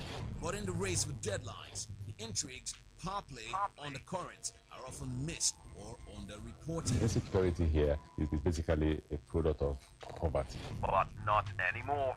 As the platform on radio steps in to fill the missing links on events, issues, and personalities in the news. I'm not afraid of anybody. Yeah! The platform on radio serves only the hottest topics and trending issues. Only on Today 95.1 FM. 95.1 FM. Port Harcourt. Weekdays, 4 p.m. Get on the platform on radio and be served.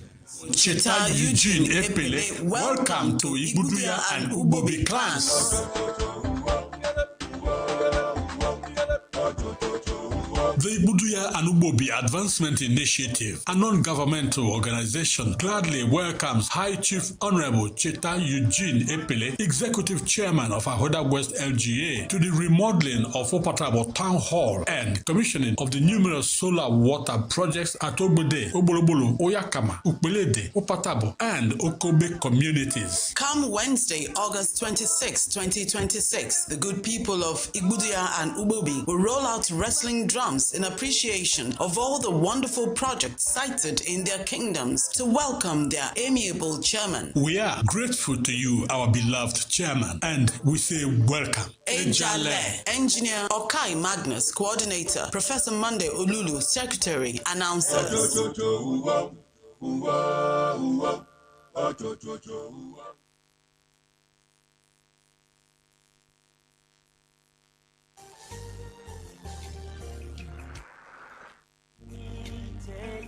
Who can mend the brokenhearted? Who gives strength to the weak? Who heals the sick?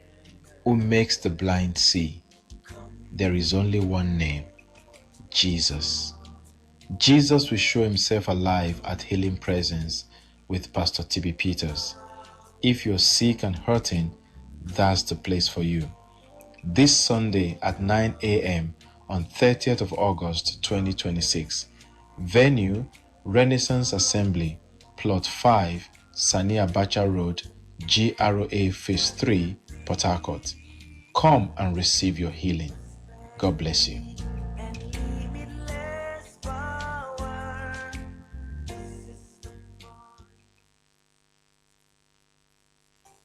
Radio has never been this good. Today, 95.1 FM, Port Harcourt.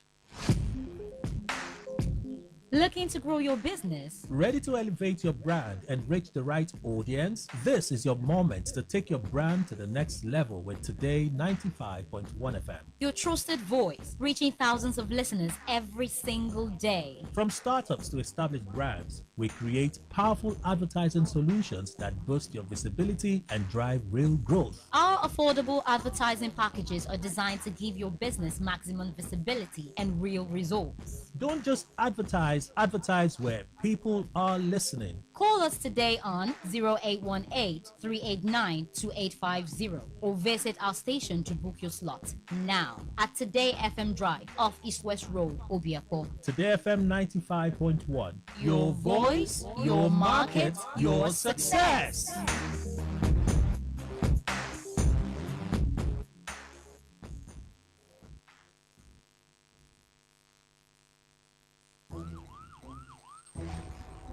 It all begins with breaking news. Now make no mistake, this is a difficult mission, and it will remain difficult for some time. Then it keeps trending. Events, issues, personalities, all struggling to gain attention. But in the race with deadlines, the intrigues, power play on the current are often missed or underreported. Insecurity here is basically a product of poverty. But not anymore.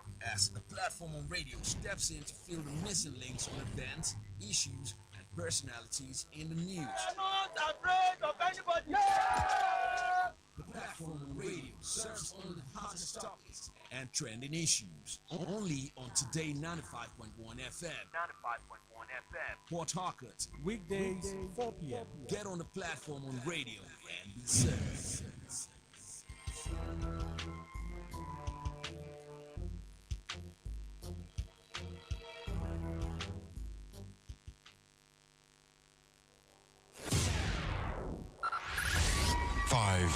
4, 3, 2, 1. Let's take you into a realm, another dimension, a reality of higher intelligence, discovery, and quantum possibility. Tune in every Monday, 1 p.m. to 2 p.m. on this station and be part of this journey as we address issues that relate to you and your tech life. It is today's Tech Show on your premium talk, news, and sports station. Today, 95.1 FM. Live your truth. Express your love. Share your enthusiasm. Take actions towards your dreams. Talk your talk. And walk your walk. It was years ago. There's a statute of limitation on this stuff. Make today worth remembering as we discuss issues as it affects Nigeria moving forward. Talk that talk. Weekdays, 2 p.m. Exclusively on Today 95.1 FM Port Harcourt. Voice of the people. Today 95.1 FM, where news meets insight, sports meets passion, and entertainment meets excellence. Expert analysis from seasoned professionals and our top analysts, informing, educating, and entertaining you. Your voice, your station. We are the voice of the people. Let's Marvin Gaye and get it on. You got the healing that I want.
results. Don't just advertise, advertise where people are listening. Call us today on 0818-389-2850 or visit our station to book your slot now at Today FM Drive off East West Road, Obiako. Today FM 95.1. Your voice, your market, your success.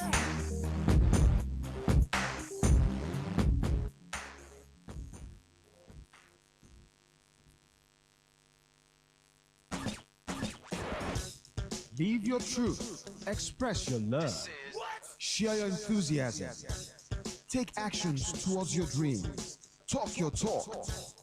And walk your walk. It was years ago. There's a statute of limitation on this stuff. Make today worth remembering as we discuss issues as it affects Nigeria moving forward. Talk that talk. Weekdays, 2 p.m. Exclusively on Today 95.1 FM Port Harcourt. Voice of the people. It all begins with breaking news. Now, make no mistake, this is a difficult mission, and it will remain difficult for some time. Then it keeps trending. Events, issues, personalities, all struggling to gain attention. But in the race with deadlines, the intrigues, power play on the current are often missed or underreported. Insecurity here is basically a product of poverty. But not anymore. As the platform on radio steps in to fill the missing links on events, issues, and personalities in the news. I'm not afraid of anybody. The platform on radio serves only the hottest topics and trending issues. Only on Today 95.1 FM. 95.1 FM. Port Harcourt. Weekdays, 4 p.m. Get on the platform on radio and be served.